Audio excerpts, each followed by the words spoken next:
Hi friends, ಎಲ್ರಿಗೂ ನಮಸ್ಕಾರ. ಜ್ಞಾನಗಂಗೋತ್ರಿ ಸಂಸ್ಥೆಯ ಇನ್ಕ್ವೆಸ್ಟ್ ಪ್ರಚಲಿತ ಘಟನೆಗಳ ಸರಣಿಗೆ ತಮ್ಮೆಲ್ಲರಿಗೂ ಮತ್ತೊಮ್ಮೆ ಸ್ವಾಗತ.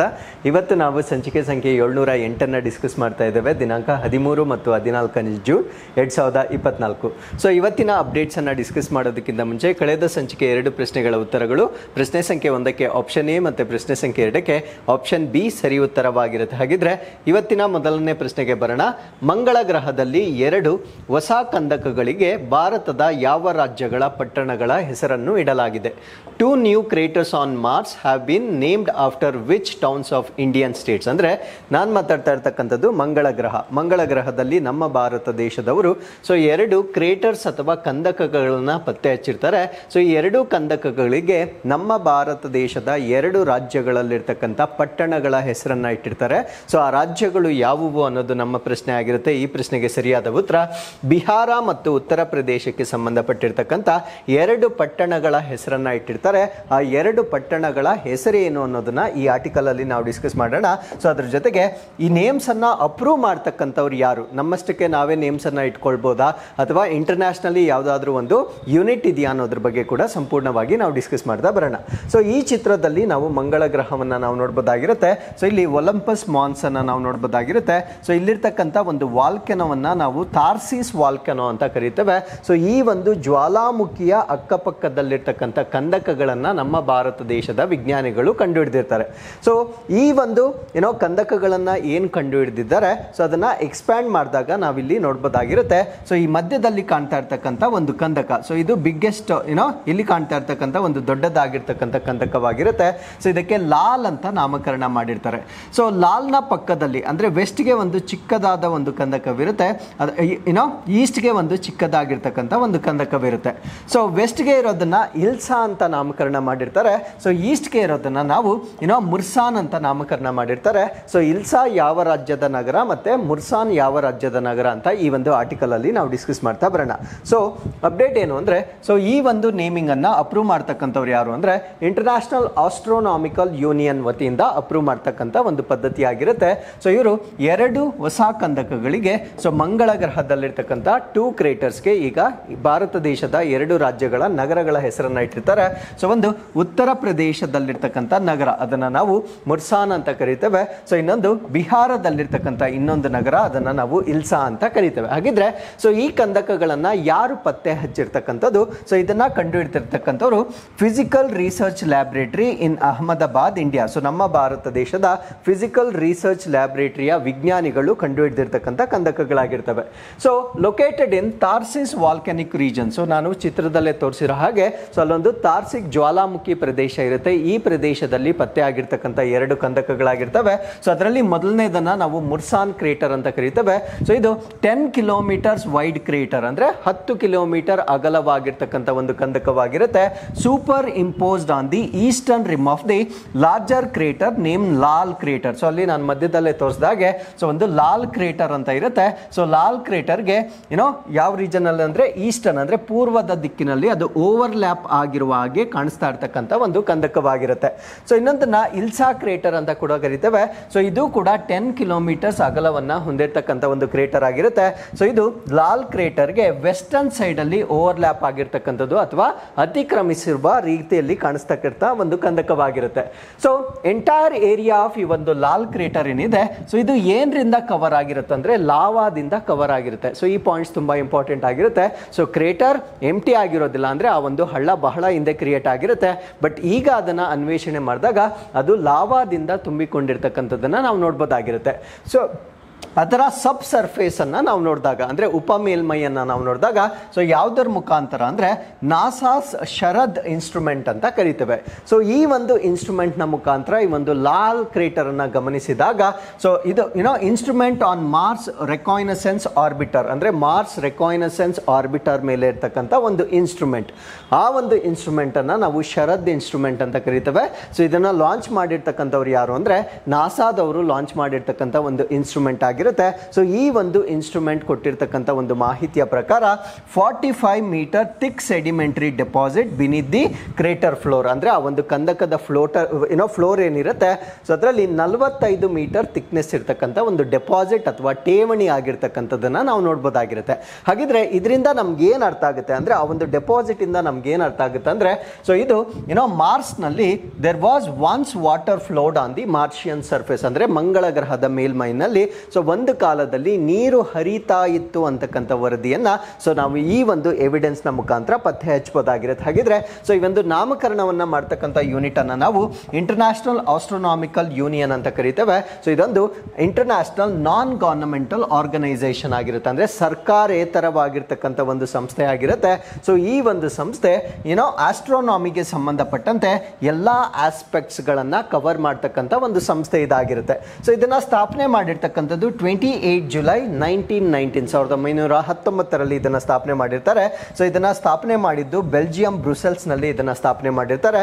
ಸೊ ಇವಾಗ ಇದು ಬೇಸ್ಡ್ ಔಟ್ ಆಗಿರ್ತಕ್ಕಂಥದ್ದು ಫ್ರಾನ್ಸ್ ನ ಪ್ಯಾರಿಸ್ ನಲ್ಲಿ ಇದರ ಕಚೇರಿಯನ್ನ ನಾವು ನೋಡಬಹುದಾಗಿರುತ್ತೆ. ಸೊ ಇದರ ಕೆಲಸಗಳೇನು ಅಂತ ನಾವು ನೋಡೋದಾದ್ರೆ, ಸೊ ಒಂದು ಅಸೈನ್ಮೆಂಟ್ ನಮ್ಗೆ ಆಲ್ರೆಡಿ ಗೊತ್ತಾಗಿದೆ.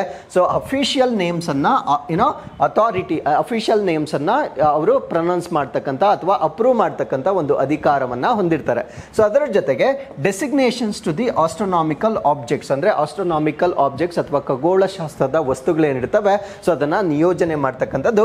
Setting uniform definitions for the astronomical principles, ಅಂದ್ರೆ ಖಗೋಳ ಶಾಸ್ತ್ರದ ತತ್ವಗಳೇನಿರ್ತವೆ ಸೊ ಆ ಒಂದು ತತ್ವಗಳಿಗೆ ಒಂದು ಸಮರೂಪವಾಗಿರ್ತಕ್ಕಂಥ ವ್ಯಾಖ್ಯಾನವನ್ನ ಕೊಡ್ತಕ್ಕಂಥದ್ದು ಸೊ ಈ ಒಂದು ಯೂನಿಟ್ ನ ಒಂದು ಫಂಕ್ಷನ್ ಆಗಿರುತ್ತೆ. ಹಾಗಿದ್ರೆ ಈ ಒಂದು ಆರ್ಟಿಕಲ್ಗೆ ಸಂಬಂಧಪಟ್ಟಂತೆ ನಾವು ಕೇಳ್ತಾ ಇರ್ತಕ್ಕಂಥ ಇನ್ನೊಂದು ಪ್ರಶ್ನೆ ಏನು ಅಂದ್ರೆ, what is the name of Chandrayaan 3 landing site, ಅಂದ್ರೆ ಚಂದ್ರಯಾನ್ 3 ನಾವು ಲ್ಯಾಂಡಿಂಗ್ ಏನ್ ಮಾಡಿರ್ತೇವೆ ಸೊ ಅದಕ್ಕೆ ಏನಂತ ಹೆಸರನ್ನ ಅಪ್ರೂವ್ ಮಾಡಿದ್ದಾರೆ ಅನ್ನೋದನ್ನ ನೀವು ನಮಗೆ ಕಮೆಂಟ್ಸ್ ಅಲ್ಲಿ ತಿಳಿಸಬಹುದಾಗಿರುತ್ತೆ. So with this let's get into question number 2. ಜಾಗತಿಕ ನೈಟ್ರಸ್ ಆಕ್ಸೈಡ್ ಹೊರಸೂಸುವಿಕೆಯ ವಿಷಯದಲ್ಲಿ ಭಾರತದ ಶ್ರೇಯಾಂಕ ಯಾವುದು? So what is India's ranking in the terms of global nitrous oxide emission? So nitrous oxide ಅಂತಕ್ಕಂಥದ್ದು ಒಂದು ಗ್ರೀನ್ ಹೌಸ್ ಗ್ಯಾಸ್ ಆಗಿರುತ್ತೆ. ಸೊ ಗ್ರೀನ್ ಹೌಸ್ ಗ್ಯಾಸ್ ಅಂದ್ರೆ ನಮ್ಮ ಈ ಒಂದು ಓಝೋನ್ ಲೇಯರ್ ಅನ್ನ ಡ್ಯಾಮೇಜ್ ಮಾಡುತ್ತೆ ಮತ್ತು ಜಾಗತಿಕ ತಾಪಮಾನವನ್ನ ಹೆಚ್ಚು ಮಾಡ್ತಕ್ಕಂಥ ಒಂದು ಅನಿಲವಾಗಿರುತ್ತೆ. ಸೊ ಈ ಒಂದು ಅನಿಲದ ಹೊರಸೂಸುವಿಕೆಯಲ್ಲಿ ಭಾರತ ಜಗತ್ತಿನಲ್ಲಿ ಎಷ್ಟನೇ ಸ್ಥಾನದಲ್ಲಿದೆ ಅನ್ನೋದು ನಮ್ಮ ಪ್ರಶ್ನೆ ಆಗಿರುತ್ತೆ.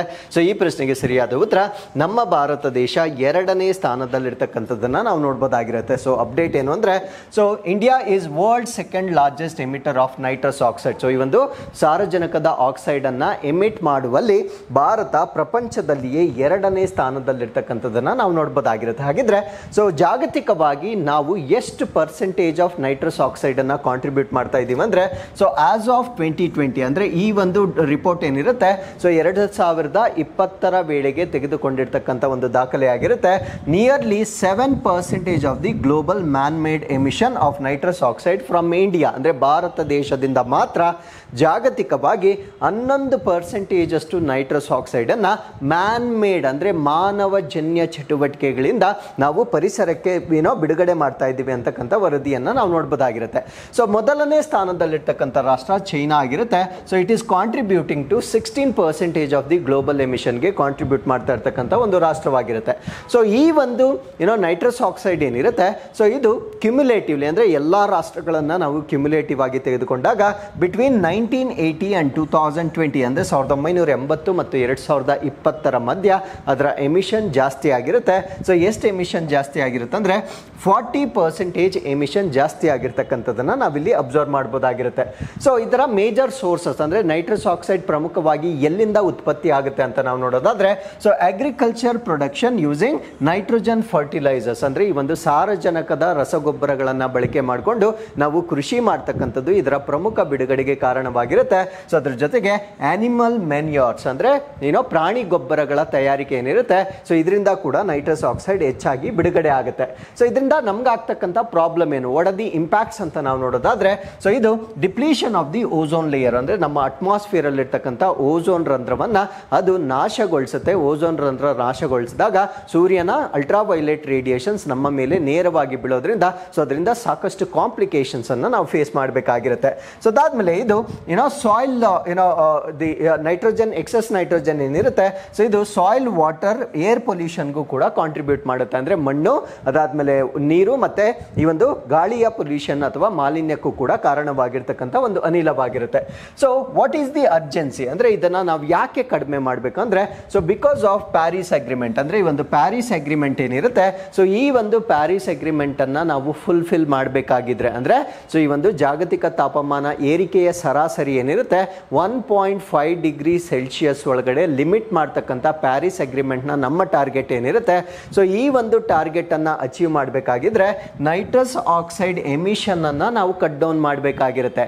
ಸೊ ಎಷ್ಟು ಕಟ್ ಡೌನ್ ಮಾಡಬೇಕಾಗಿರುತ್ತೆ ಅಂದ್ರೆ, ಕಂಪೇರ್ ಟು 2019 ಅಂದ್ರೆ 2019ಕ್ಕೆ ನಾವು ಹೋಲಿಕೆ ಮಾಡಿಕೊಂಡಾಗ by the time we reach 2050 ಅಂದ್ರೆ 2050ಕ್ಕೆ ತಲುಪುವ ವೇಳೆಗೆ ನಾವು 2019ರಲ್ಲಿ ಎಷ್ಟು ಪ್ರೊಡ್ಯೂಸ್ ಮಾಡ್ತಾ ಇದ್ದೀವಿ ಅದಕ್ಕೆ 20% ರೆಡ್ಯೂಸ್ ಮಾಡಿದ್ರೆ ಮಾತ್ರ ನಾವು ಈ ಒಂದು ಪ್ಯಾರಿಸ್ ಅಗ್ರಿಮೆಂಟ್ ಅನ್ನ ರೀಚ್ ಮಾಡಲಿಕ್ಕೆ ಸಾಧ್ಯವಾಗುತ್ತೆ.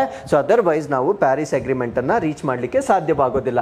ಹಾಗಿದ್ರೆ ಈ ಒಂದು ನೈಟ್ರಸ್ ಆಕ್ಸೈಡ್ ನ ಜೊತೆಗೆ ಬೇರೆ ಬೇರೆ ಗ್ರೀನ್ ಹೌಸ್ ಗ್ಯಾಸಸ್ ಯಾವ್ದು ಅಂತ ನಾವು ನೋಡೋದಾದ್ರೆ, ಸೊ ಇದರಲ್ಲಿ ಮೊದಲ ರ್ಯಾಂಕಿಂಗ್ ಅಲ್ಲಿ ಬರ್ತಕ್ಕಂಥದ್ದು ಯಾವುದು ಅಂದ್ರೆ ವಾಟರ್ ವೇಪರ್ ಅಂತ ಕರಿತೇವೆ, ಅಂದ್ರೆ ನೀರಿನ ಆವಿ ಅಂತ ಕರಿತೇವೆ. ಸೊ ಇದು most abundant green house gas ಆಗಿರುತ್ತೆ, ಅಂದ್ರೆ ಅತ್ಯಂತ ಹೇರಳವಾಗಿರ್ತಕ್ಕಂಥ ಹಸಿರುಮನೆ ಇಂಧನವಾಗಿರುತ್ತೆ. ಸೊ ಎರಡನೇದು ನಮ್ಗೆ ಗೊತ್ತಿರೋ ಹಾಗೆ ಕಾರ್ಬನ್ ಡೈಆಕ್ಸೈಡ್ ಆಗಿರುತ್ತೆ. ಸೊ ಕಾರ್ಬನ್ ಡೈಆಕ್ಸೈಡ್ ಎಲ್ಲಿಂದ ಉತ್ಪತ್ತಿ ಆಗುತ್ತೆ ಅಂದ್ರೆ ರೆಸ್ಪಿರೇಷನ್ ಆಫ್ ದಿ ಆನಿಮಲ್ಸ್, ಅಂದ್ರೆ ಪ್ರಾಣಿಗಳ ಉಸಿರಾಟ ಮತ್ತು ಸಸ್ಯಗಳ ಉಸಿರಾಟದಿಂದ. ಸೊ ಅದಾದ್ಮೇಲೆ ವಾಲ್ಕನಿಕ್ ಎರಪ್ಷನ್ಸ್ ಅಂದ್ರೆ ಜ್ವಾಲಾಮುಖಿಗಳು ಸ್ಫೋಟಗೊಂಡಾಗ ಸೊ ಈ ಒಂದು ಕಾರ್ಬನ್ ಡೈಆಕ್ಸೈಡ್ ಉತ್ಪತ್ತಿ ಆಗುತ್ತೆ. ಅದರ ಜೊತೆಗೆ ಡಿಫಾರೆಸ್ಟೇಷನ್ ಅಂದ್ರೆ ಅರಣ್ಯ ನಾಶ ಮಾಡ್ತಕ್ಕಂಥದ್ದು, ಲ್ಯಾಂಡ್ ಯೂಸ್ ಚೇಂಜಸ್ ಅಂದ್ರೆ ನಾವು ಭೂಮಿಯನ್ನ ಬಳಕೆ ಮಾಡ್ತಕ್ಕಂಥ ವಿಧಾನದಲ್ಲಿ ಆಗ್ತಾ ಇರ್ತಕ್ಕಂಥ ಬದಲಾವಣೆ. ಸೊ ಅದಾದ್ಮೇಲೆ burning of the fossil fuels ಅಂದ್ರೆ ಪಳಿವಳಿಕೆ ಇಂಧನಗಳು, ಕಲ್ಲಿದ್ದಲು, ಸೊ ಈ ಒಂದು ಡೀಸೆಲ್, ಪೆಟ್ರೋಲ್ ಇವುಗಳನ್ನು ಬರ್ನ್ ಮಾಡೋದ್ರಿಂದ ಸೊ ಕಾರ್ಬನ್ ಡೈಆಕ್ಸೈಡ್ ಹೆಚ್ಚಾಗಿ ಉತ್ಪತ್ತಿ ಆಗುತ್ತೆ. So humans have increased more than third since the industrial revolution began. ಅಂದ್ರೆ ಈ ಒಂದು ಕೈಗಾರಿಕಾ ಕ್ರಾಂತಿ ಪ್ರಾರಂಭವಾದ ನಂತರ ಸೊ ಮಾನವಜನ್ಯ ಚಟುವಟಿಕೆಗಳಿಂದ ಸೊ 3/1 ಭಾಗಕ್ಕಿಂತ ಹೆಚ್ಚು ಈ ಒಂದು ಇಂಗಾಲದ ಡೈಆಕ್ಸೈಡ್ ಉತ್ಪತ್ತಿ ಆಗೋದನ್ನ ಮಾನವಜನ್ಯ ಚಟುವಟಿಕೆಗಳಿಂದ ಹೆಚ್ಚು ಮಾಡಲಾಗಿರುತ್ತೆ.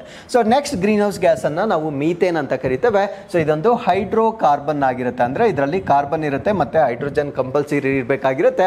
ಸೊ ಆ ರೀತಿಯ ಇಂಧನಗಳನ್ನ ನಾವು ಹೈಡ್ರೋಕಾರ್ಬನ್ಸ್ ಅಂತ ಕರಿತೇವೆ. ಸೊ ಮೀಥೇನ್ ಒಂದು ಹೈಡ್ರೋಕಾರ್ಬನ್ ಆಗಿರುತ್ತೆ. ಸೊ ಇದು ನ್ಯಾಚುರಲ್ ಪ್ರೋಸೆಸ್ ಇಂದ ಕೂಡ ಬಿಡುಗಡೆ ಆಗುತ್ತೆ, ಹ್ಯೂಮನ್ ಆಕ್ಟಿವಿಟೀಸ್ ಇಂದ ಕೂಡ ಬಿಡುಗಡೆ ಆಗಿರುತ್ತೆ, ಅಂದ್ರೆ ನೈಸರ್ಗಿಕವಾಗಿ ತನ್ನಷ್ಟಕ್ಕೆ ತಾನೇ ಉತ್ಪತ್ತಿ ಆಗುತ್ತೆ, ಮಾನವಜನ್ಯ ಚಟುವಟಿಕೆಗಳಿಂದ ಉತ್ಪತ್ತಿ ಆಗ್ತಕ್ಕಂಥ ಒಂದು ಅನಿಲವಾಗಿರುತ್ತೆ. ಸೊ ಇದು decomposition of the waste in land fills, ಅಂದ್ರೆ ನಮ್ಮ ಸಾಲಿಡ್ ವೇಸ್ಟ್ ಅಥವಾ ಘನತ್ಯಾಜ್ಯ ಏನಿರುತ್ತೆ ಸೊ ಅದನ್ನ ಭೂಗತವಾಗಿ ನಾವು ಸ್ಟೋರ್ ಮಾಡೋದ್ರಿಂದ ಸೊ ಅಲ್ಲಿ ಮೀಥೇನ್ ಉತ್ಪತ್ತಿ ಆಗ್ತಕ್ಕಂಥ ಸಾಧ್ಯತೆ ಇರುತ್ತೆ. ಸೊ ಅದಾದ್ಮೇಲೆ ಅಗ್ರಿಕಲ್ಚರ್ ಅಥವಾ ಕೃಷಿ ಚಟುವಟಿಕೆಗಳಿಂದ ಎಸ್ಪೆಷಲಿ ರೈಸ್ ಕಲ್ಟಿವೇಶನ್ ಅಂದ್ರೆ ಭತ್ತದ ಬೆಳೆಯನ್ನ ಬೆಳೀತಕ್ಕಂಥ ಪ್ರದೇಶಗಳಲ್ಲಿ ಆ ಒಂದು ಜೌಗು ಪ್ರದೇಶ ಏನಿರುತ್ತೆ ಸೊ ಅಲ್ಲಿ ಬ್ಯಾಕ್ಟೀರಿಯಾ ಹೆಚ್ಚಾಗಿ ಫರ್ಮೆಂಟೇಷನ್ ಮಾಡುವ ಕಾರಣದಿಂದ ಮೀಥೇನ್ ಹೆಚ್ಚಾಗಿ ಉತ್ಪತ್ತಿ ಆಗೋದನ್ನ ನಾವು ನೋಡಬಹುದಾಗಿರುತ್ತೆ. ಸೊ ಅದಾದ್ಮೇಲೆ ರೂಮಿನಾಂಟ್ ಡೈಜೆಷನ್ ಅಂತ ಕರಿತೇವೆ, ಅಂದ್ರೆ ಈ ಒಂದು ದನ ಕರುಗಳೇನಿರ್ತವೆ ಸೊ ಇವುಗಳ ಇಂಟೆಸ್ಟೈನ್ ಅಲ್ಲಿ ಒಂದು ಎನ್ಸೈಮ್ ಇರುತ್ತೆ, ಅದನ್ನ ನಾವು ಮೆಥನೋಜನ್ಸ್ ಅಂತ ಕರಿತೇವೆ. ಸೊ ಈ ಒಂದು ಮೆಥನೋಜನ್ ಇಂದ ಕೂಡ ಈ ಒಂದು ಮೀಥೇನ್ ಬಿಡುಗಡೆ ಆಗ್ತಕ್ಕಂಥದ್ದನ್ನ ನಾವು ನೋಡಬಹುದಾಗಿರುತ್ತೆ. ಸೊ ಅದಾದ್ಮೇಲೆ ಮೆನ್ಯೂರ್ ಮ್ಯಾನೇಜ್ಮೆಂಟ್ ಅಂದ್ರೆ ಈ ಒಂದು ಸೊ ರಸಗೊಬ್ಬರಗಳ ಒಂದು ನಿರ್ವಹಣೆ ಏನಿರುತ್ತೆ ಸೊ ಅದರಿಂದ ಕೂಡ ಮೀಥೇನ್ ಬಿಡುಗಡೆ ಆಗ್ತಕ್ಕಂಥದ್ದನ್ನ ನಾವು ನೋಡಬಹುದಾಗಿರುತ್ತೆ. ಸೊ ಈ compare to methane and carbon dioxide which is more potential greenhouse gas ಅಂತ ನಿಮಗೆ ಪ್ರಶ್ನೆ ಕೇಳಿದ್ದೆ ಆದ್ರೆ ಸೊ ಮೀಥೇನ್ ಅಂತ ನಮಗೆ ಗೊತ್ತಿರಬೇಕಾಗಿರುತ್ತೆ. ಸೊ ಕಾರ್ಬನ್ ಡೈಆಕ್ಸೈಡ್ ಗಿಂತ ಮೀಥೇನ್ ಹೆಚ್ಚು ಪರಿಣಾಮಕಾರಿಯಾಗಿರ್ತಕ್ಕಂಥ ಗ್ರೀನ್ ಹೌಸ್ ಗ್ಯಾಸ್ ಆಗಿರುತ್ತೆ. ಸೊ ನೆಕ್ಸ್ಟ್ ಬರುತ್ತೆ ಓಝೋನ್. ಸೊ ಓಝೋನ್ ಅಂತ ನಾವು ಹೇಳೋದಾದ್ರೆ so it occurs both in earth's upper atmosphere and ground level, ಅಂದ್ರೆ ಎರಡು ಪ್ರದೇಶಗಳಲ್ಲಿ ನಾವು ಸೊ ಈ ಒಂದು ಓಝೋನ್ ಅನ್ನ ನಾವು ನೋಡಬಹುದಾಗಿರುತ್ತೆ. ಒಂದು ಟ್ರೋಪೋಸ್ಫಿಯರ್ ಅಲ್ಲಿ ನಾವು ನೋಡಬಹುದು, ಇನ್ನೊಂದು ಸ್ಟ್ರಾಟೋಸ್ಫಿಯರ್ ಅಲ್ಲಿ ನಾವು ನೋಡಬಹುದಾಗಿರುತ್ತೆ. ಸೊ ಟ್ರೋಪೋಸ್ಫಿಯರ್ ಅಲ್ಲಿ ಕ್ರಿಯೇಟ್ ಆಗ್ತಕ್ಕಂಥ ಓಝೋನ್ ಏನಿರುತ್ತೆ ಸೊ ಇದು ಮ್ಯಾನ್ ಮೇಡ್, ಅಂದ್ರೆ ನಾವು ಮಾಡ್ತಕ್ಕಂಥ ಪೊಲ್ಯೂಷನ್ ಅಥವಾ ಮಾಲಿನ್ಯದಿಂದ ಉತ್ಪತ್ತಿ ಆಗ್ತಕ್ಕಂಥ ಒಂದು ಓಝೋನ್ ಆಗಿರುತ್ತೆ. ಸೊ ಈ ಟ್ರೋಪೋಸ್ಫಿಯರ್ ಅಲ್ಲಿ ಇರ್ತಕ್ಕಂಥ ಓಝೋನ್ ಅನ್ನ ನಾವು ಬ್ಯಾಡ್ ಓಝೋನ್ ಅಥವಾ ಕೆಟ್ಟ ಓಝೋನ್ ಓಝೋನ್ ಅಂತ ಕರಿತೇವೆ. ಬಿಕಾಸ್ ಇದು ಭೂಮಿಯ ಮೇಲೆ ಬಿದ್ದಂತಹ ಸೂರ್ಯನ ಕಿರಣಗಳನ್ನ ವಾಪಸ್ ಸ್ಪೇಸ್ಗೆ ಎಮಿಟ್ ಮಾಡೋದನ್ನ ಬ್ಲಾಕ್ ಮಾಡುತ್ತೆ. ಯಾವಾಗ ಇದು ಬ್ಲಾಕ್ ಆಗುತ್ತೆ, ಆ ಸೂರ್ಯನ ಕಿರಣಗಳು ಮತ್ತೊಮ್ಮೆ ಭೂಮಿಯ ಕಡೆಗೆ ಬಂದಾಗ ಆಬ್ವಿಯಸ್ಲಿ ಏನಾಗುತ್ತೆ ಅಂದ್ರೆ ಟೆಂಪರೇಚರ್ ಅಥವಾ ಸರಾಸರಿ ತಾಪಮಾನ ಹೆಚ್ಚಾಗುತ್ತೆ. ಸೊ ಅದರಿಂದ ಟ್ರೋಪೋಸ್ಪಿಯರ್ ಅಲ್ಲಿ ಓಝೋನ್ ಫಾರ್ಮೇಶನ್ ಅಂತಕ್ಕಂಥದ್ದು ಕೆಟ್ಟದಾಗಿರುತ್ತೆ. ಅದಕ್ಕೆ ಅದನ್ನ ನಾವು ಬ್ಯಾಡ್ ಓಝೋನ್ ಅಂತ ಕರಿತೇವೆ. ಬಟ್ ಸ್ಟ್ರಾಟೋಸ್ಪಿಯರ್ ಅಲ್ಲಿ ಇರ್ತಕ್ಕಂಥ ಓಝೋನ್ ಅದನ್ನ ನಾವು ಗುಡ್ ಓಝೋನ್ ಅಂತ ಕರಿತೇವೆ. ಬಿಕಾಸ್ ಸೂರ್ಯನಿಂದ ಬರ್ತಕ್ಕಂಥ ಡೇಂಜರಸ್ ರೇಸ್ ಏನಿರುತ್ತೆ, ಸೊ ಅದನ್ನ ಫಿಲ್ಟರ್ ಮಾಡಿ ನಮ್ಮ ಭೂಮಿಯ ಕಡೆಗೆ ಕಳಿಸೋದ್ರಿಂದ ಆ ಕಿರಣಗಳನ್ನ ನಾವು ಬೇರ್ ಮಾಡಬಹುದಾಗಿರುತ್ತೆ ಅಥವಾ ಸೇಫ್ ಆಗಿರ್ತಕ್ಕಂಥ ಸೂರ್ಯನ ಕಿರಣಗಳನ್ನ ಅದು ಬಿಡುಗಡೆ ಮಾಡುತ್ತೆ. ಸೊ ಅದರಿಂದ ಈ ಸ್ಟ್ರಾಟೋಸ್ಪಿಯರ್ ಅಲ್ಲಿ ಇರ್ತಕ್ಕಂಥ ಓಝೋನ್ ಅನ್ನ ನಾವು ಗುಡ್ ಓಝೋನ್ ಅಂತ ಕರಿತೇವೆ. ಸೊ ಅದಾದ್ಮೇಲೆ ಕ್ಲೋರೋಫ್ಲೂರೋ ಕಾರ್ಬನ್. ಸೊ ಇವುಗಳು ಸಿಂಥೆಟಿಕ್ ಆಗಿರ್ತವೆ, ಅಂದ್ರೆ ನಾವು ತಯಾರಿ ಮಾಡಿರ್ತಕ್ಕಂಥ ರಾಸಾಯನಿಕ ವಸ್ತುಗಳಾಗಿರ್ತವೆ. ಸೊ ಇಂಡಸ್ಟ್ರೀಸ್ಗಳಲ್ಲಿ ಅಥವಾ ಕೈಗಾರಿಕೆಗಳಲ್ಲಿ ಇದನ್ನ ಉತ್ಪಾದನೆ ಮಾಡ್ತೇವೆ. ಬಟ್ ಇಂದಿನ ದಿನಗಳಲ್ಲಿ ಸೊ ಈ ಒಂದು ಕ್ಲೋರೋಫ್ಲೂರೋ ಕಾರ್ಬನ್ಸ್ ಏನಿರುತ್ತೆ, ಸೊ ಅದರ ಪ್ರೊಡಕ್ಷನ್ ಮತ್ತೆ ರಿಲೀಸ್ ಅನ್ನ ನಾವು ತುಂಬಾ ರೆಗ್ಯುಲೇಷನ್ಸ್ ಮಾಡ್ತಾ ಇದೀವಿ ಅಥವಾ ಸಾಕಷ್ಟು ನಿಯಮಗಳನ್ನ ತೆಗೆದುಕೊಂಡು ಬಂದಿರೋದ್ರಿಂದ ಸೊ ಇದರ ಬಳಕೆ ಗ್ರಾಜುಯಲಿ ಡಿಕ್ರೀಸ್ ಆಗ್ತಾ ಇರ್ತಕ್ಕಂಥದ್ದನ್ನ ನಾವು ನೋಡಬಹುದಾಗಿರುತ್ತೆ. ಸೊ ಇದು ಇಂಟರ್ನ್ಯಾಷನಲ್ ಅಗ್ರಿಮೆಂಟ್ಸ್ ನ ಮುಖಾಂತರ, ಅಂದ್ರೆ ಅಂತಾರಾಷ್ಟ್ರೀಯ ಒಪ್ಪಂದಗಳ ಮುಖಾಂತರ ಸೊ ಈ ಒಂದು ಕ್ಲೋರೋಫ್ಲೂರೋ ಕಾರ್ಬನ್ ಗಳನ್ನ ಕಡಿಮೆ ಮಾಡ್ತಕ್ಕಂಥ ಪ್ರಯತ್ನಗಳನ್ನ ನಾವು ಮಾಡ್ತಾ ಇದ್ದೇವೆ. ಸೊ ಅದಾದ್ಮೇಲೆ ಹೈಡ್ರೋಫ್ಲೂರೋ ಕಾರ್ಬನ್ಸ್, ಇದನ್ನ ನಾವು HFCs ಅಂತ ಕರಿತೇವೆ. ಸೊ ಇದನ್ನ ಪರ್ ಫ್ಲೂರೋ ಕಾರ್ಬನ್ಸ್ ಇದನ್ನ PFCs ಅಂತ ಕರಿತೇವೆ. ಸೊ ಅದಾದ್ಮೇಲೆ ಸಲ್ಫರ್ ಎಕ್ಸಾಫ್ಲೂರೈಡ್ಸ್ ಅಂತ ಕರಿತೇವೆ. ಸೊ ಇವೆಲ್ಲ ಕೂಡ ಸಿಂಥೆಟಿಕ್ ಆಗಿರ್ತವೆ, ಅಂದ್ರೆ ನಾವು ಉತ್ಪಾದನೆ ಮಾಡ್ತಕ್ಕಂಥ ರಾಸಾಯನಿಕ ವಸ್ತುಗಳಾಗಿರ್ತವೆ. ಸೊ ಇವೆಲ್ಲ ಕೂಡ ಪವರ್ಫುಲ್ ಗ್ರೀನ್ ಹೌಸ್ ಗ್ಯಾಸಸ್, ಅಂದ್ರೆ ಸೊ ಹಸಿರು ಮನೆ ಇಂಧನಗಳಿಗೆ ಉತ್ತಮವಾಗಿರ್ತಕ್ಕಂಥ ಉದಾಹರಣೆಗಳಾಗಿರ್ತವೆ. ಸೊ ಇವು ಸಾಕಷ್ಟು ಇಂಡಸ್ಟ್ರಿಯಲ್ ಪ್ರೋಸೆಸಸ್ ಗಳ ಮುಖಾಂತರ ಬಿಡುಗಡೆ ಆಗ್ತಕ್ಕಂಥ ಒಂದು ಅನಿಲಗಳಾಗಿರ್ತವೆ. ಸೊ ಇಷ್ಟು ಈ ಒಂದು ಗ್ರೀನ್ ಹೌಸ್ ಗ್ಯಾಸಸ್ ಬಗ್ಗೆ ನಮಗೆ ಗೊತ್ತಿರಬೇಕಾಗಿರುತ್ತೆ. So with this let's get into question number 3. ತೆಲಂಗಾಣಕ್ಕೆ ಹೋಲಿಸಿದರೆ ಯಾವ ಎರಡು ರಾಜ್ಯಗಳು ಪ್ರತಿ ಹೆಕ್ಟೇರ್ಗೆ ಹೆಚ್ಚಿನ ಕೀಟನಾಶಕಗಳನ್ನು ಬಳಕೆ ಮಾಡ್ತಾ ಇದ್ದಾವೆ? So which two states have higher pesticide consumption per hectare compared to Telangana? ಅಂದರೆ ತೆಲಂಗಾಣಗೆ ಹೋಲಿಕೆ ಮಾಡಿದಾಗ ನಮ್ಮ ಭಾರತ ದೇಶದ ಯಾವ ರಾಜ್ಯಗಳಲ್ಲಿ 1 ಎಕರೆಗೆ ಹೆಚ್ಚು ಕೀಟನಾಶಕಗಳನ್ನು ಬಳಸ್ತಾ ಇದ್ದಾರೆ ಅನ್ನೋದು ನಮ್ಮ ಪ್ರಶ್ನೆ ಆಗಿರುತ್ತೆ. ಸೊ ಈ ಪ್ರಶ್ನೆಗೆ ಸರಿಯಾದ ಉತ್ತರ ಪಂಜಾಬ್ ಮತ್ತು ಹರಿಯಾಣದಲ್ಲಿ ತೆಲಂಗಾಣಗಿಂತ ಹೆಚ್ಚು ಕೀಟನಾಶಕಗಳನ್ನು ಬಳಕೆ ಮಾಡ್ತಾ ಇರ್ತಕ್ಕಂಥದ್ದನ್ನು ನಾವು ನೋಡಬಹುದಾಗಿರುತ್ತೆ. ಸೊ ಈ ಒಂದು ಆರ್ಟಿಕಲ್ ಅಲ್ಲಿ ನಾವು ತಿಳ್ಕೊಳ್ತಾ ಇರ್ತಕ್ಕಂಥ ಅಪ್ಡೇಟ್ ಏನು ಅಂದ್ರೆ, ತೆಲಂಗಾಣ ನಮ್ಮ ಭಾರತ ದೇಶದಲ್ಲಿ ಕೀಟನಾಶಕಗಳ ಬಳಕೆಯಲ್ಲಿ 3rd ಹೈಯೆಸ್ಟ್, ಅಂದ್ರೆ 3ನೇ ಸ್ಥಾನದಲ್ಲಿರ್ತಕ್ಕಂಥದ್ದನ್ನ ನಾವು ನೋಡಬಹುದಾಗಿರುತ್ತೆ. ಹಾಗಿದ್ರೆ ಫಸ್ಟ್ ಪ್ಲೇಸ್ ಅಲ್ಲಿ ಇರ್ತಕ್ಕಂಥ ಸ್ಟೇಟ್ ಅನ್ನ ಪಂಜಾಬ್ ಅಂತ ಹೇಳ್ತೇವೆ. ಸೊ ಇದು 1 ಎಕರೆಗೆ 1250 kg ಕೀಟನಾಶಕಗಳನ್ನ ಬಳಸ್ತಾ ಇದ್ದಾರೆ. ಯು ಕ್ಯಾನ್ ಇಮ್ಯಾಜಿನ್ 1 ಎಕರೆಗೆ ಸೊ 1250 kgs ಆಫ್ ಪೆಸ್ಟಿಸೈಡ್ಸ್ ಅನ್ನ ಯೂಸ್ ಮಾಡೋದ್ರ ಮುಖಾಂತರ ಸೊ ಪಂಜಾಬ್ ಈ ಒಂದು ಪೆಸ್ಟಿಸೈಡ್ಸ್ ನ ಬಳಕೆಯ ವಿಷಯದಲ್ಲಿ ಫಸ್ಟ್ ಪೊಸಿಷನ್ ನಲ್ಲಿ ಇರತಕ್ಕಂಥ ರಾಜ್ಯವಾಗಿರುತ್ತೆ. ಸೊ 2ನೇ ಸ್ಥಾನದಲ್ಲಿ ನಾವು ಹರಿಯಾಣವನ್ನ ನೋಡಬಹುದಾಗಿರುತ್ತೆ. Per hectare they are using 1100 kgs of pesticides ಅನ್ನ ಬಳಕೆ ಮಾಡ್ತಾ ಇದ್ದಾರೆ. So Telangana is in the 3rd position with 900 kgs per hectare ಬಳಕೆ ಮಾಡ್ತಾ ಇರ್ತಕ್ಕಂಥದ್ದನ್ನ ನಾವು ನೋಡಬಹುದಾಗಿರುತ್ತೆ. So this is about pesticides, ಕೀಟನಾಶಕಗಳು. ಸೊ ಅದಾದ್ಮೇಲೆ ಫರ್ಟಿಲೈಸರ್ಸ್ ಅಥವಾ ರಸಗೊಬ್ಬರಗಳ ವಿಷಯವನ್ನ ನಾವು ತೆಗೆದುಕೊಂಡಾಗ ಸೊ ತೆಲಂಗಾಣ 5th ಪ್ಲೇಸ್ ಅಲ್ಲಿ ಇದೆ. ಅಂದ್ರೆ ತೆಲಂಗಾಣ ರಾಜ್ಯ 5ನೇ ಸ್ಥಾನದಲ್ಲಿರ್ತಕ್ಕಂಥದ್ದನ್ನು ನೋಡಬಹುದಾಗಿರುತ್ತೆ. 1ನೇ ಸ್ಥಾನದಲ್ಲಿ ಪಂಜಾಬ್ ಇರುತ್ತೆ. ಸೊ 2ನೇ ಸ್ಥಾನದಲ್ಲಿ ಹರಿಯಾಣ, 3ನೇ ಸ್ಥಾನದಲ್ಲಿ ಬಿಹಾರ್, 4ನೇ ಸ್ಥಾನದಲ್ಲಿ UP ನೋಡಬಹುದಾಗಿರುತ್ತೆ. ಸೊ ಈ ರಾಜ್ಯಗಳು ಅತಿ ಹೆಚ್ಚು ರಸಗೊಬ್ಬರಗಳನ್ನು ಬಳಕೆ ಮಾಡ್ತಾ ಇರ್ತಕ್ಕಂಥದ್ದನ್ನು ನಾವು ನೋಡಬಹುದಾಗಿರುತ್ತೆ.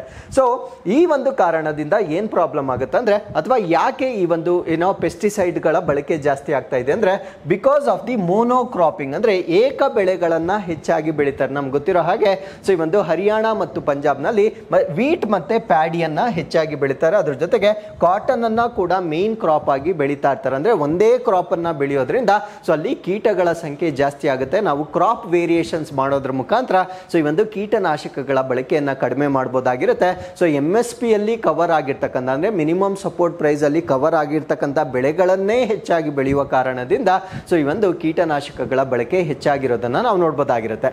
So there is one more problem. ಇನ್ನೊಂದು ಪ್ರಾಬ್ಲಮ್ ಏನು ಅಂದ್ರೆ ವೀಟ್ ಮ್ಯಾನೇಜ್ಮೆಂಟ್, ವೀಡ್ ಮ್ಯಾನೇಜ್ಮೆಂಟ್. ಅಂದ್ರೆ ಈ ಒಂದು ಕ್ರಾಪ್ಸ್ ಅಲ್ಲಿ ಬೆಳೀತಕ್ಕಂಥ ಕಳೆಗಳೇನಿರ್ತವೆ ಅದನ್ನ ನಾಶ ಮಾಡ್ಲಿಕ್ಕೂ ಕೂಡ ಈಗ ನಾವು ಕೀಟನಾಶಕಗಳನ್ನ ಬಳಕೆ ಮಾಡ್ತಾ ಇದ್ದೇವೆ. ಸೊ ಅದನ್ನ ನಾವು ಹರ್ಬಿಸೈಡ್ಸ್ ಅಂತ ಕರೀತೇವೆ. ಅಂದ್ರೆ ಕಳೆನಾಶಕಗಳನ್ನ ಕೂಡ ರಾಸಾಯನಿಕ ವಸ್ತುಗಳಾಗಿ ಬಳಕೆ ಮಾಡೋದ್ರಿಂದ ಸೊ ಈ ಒಂದು ಕೀಟನಾಶಕಗಳ ಬಳಕೆ ಹೆಚ್ಚಾಗ್ತಾ ಇರ್ತಕ್ಕಂಥದ್ದನ್ನ ನಾವು ನೋಡಬಹುದಾಗಿರುತ್ತೆ.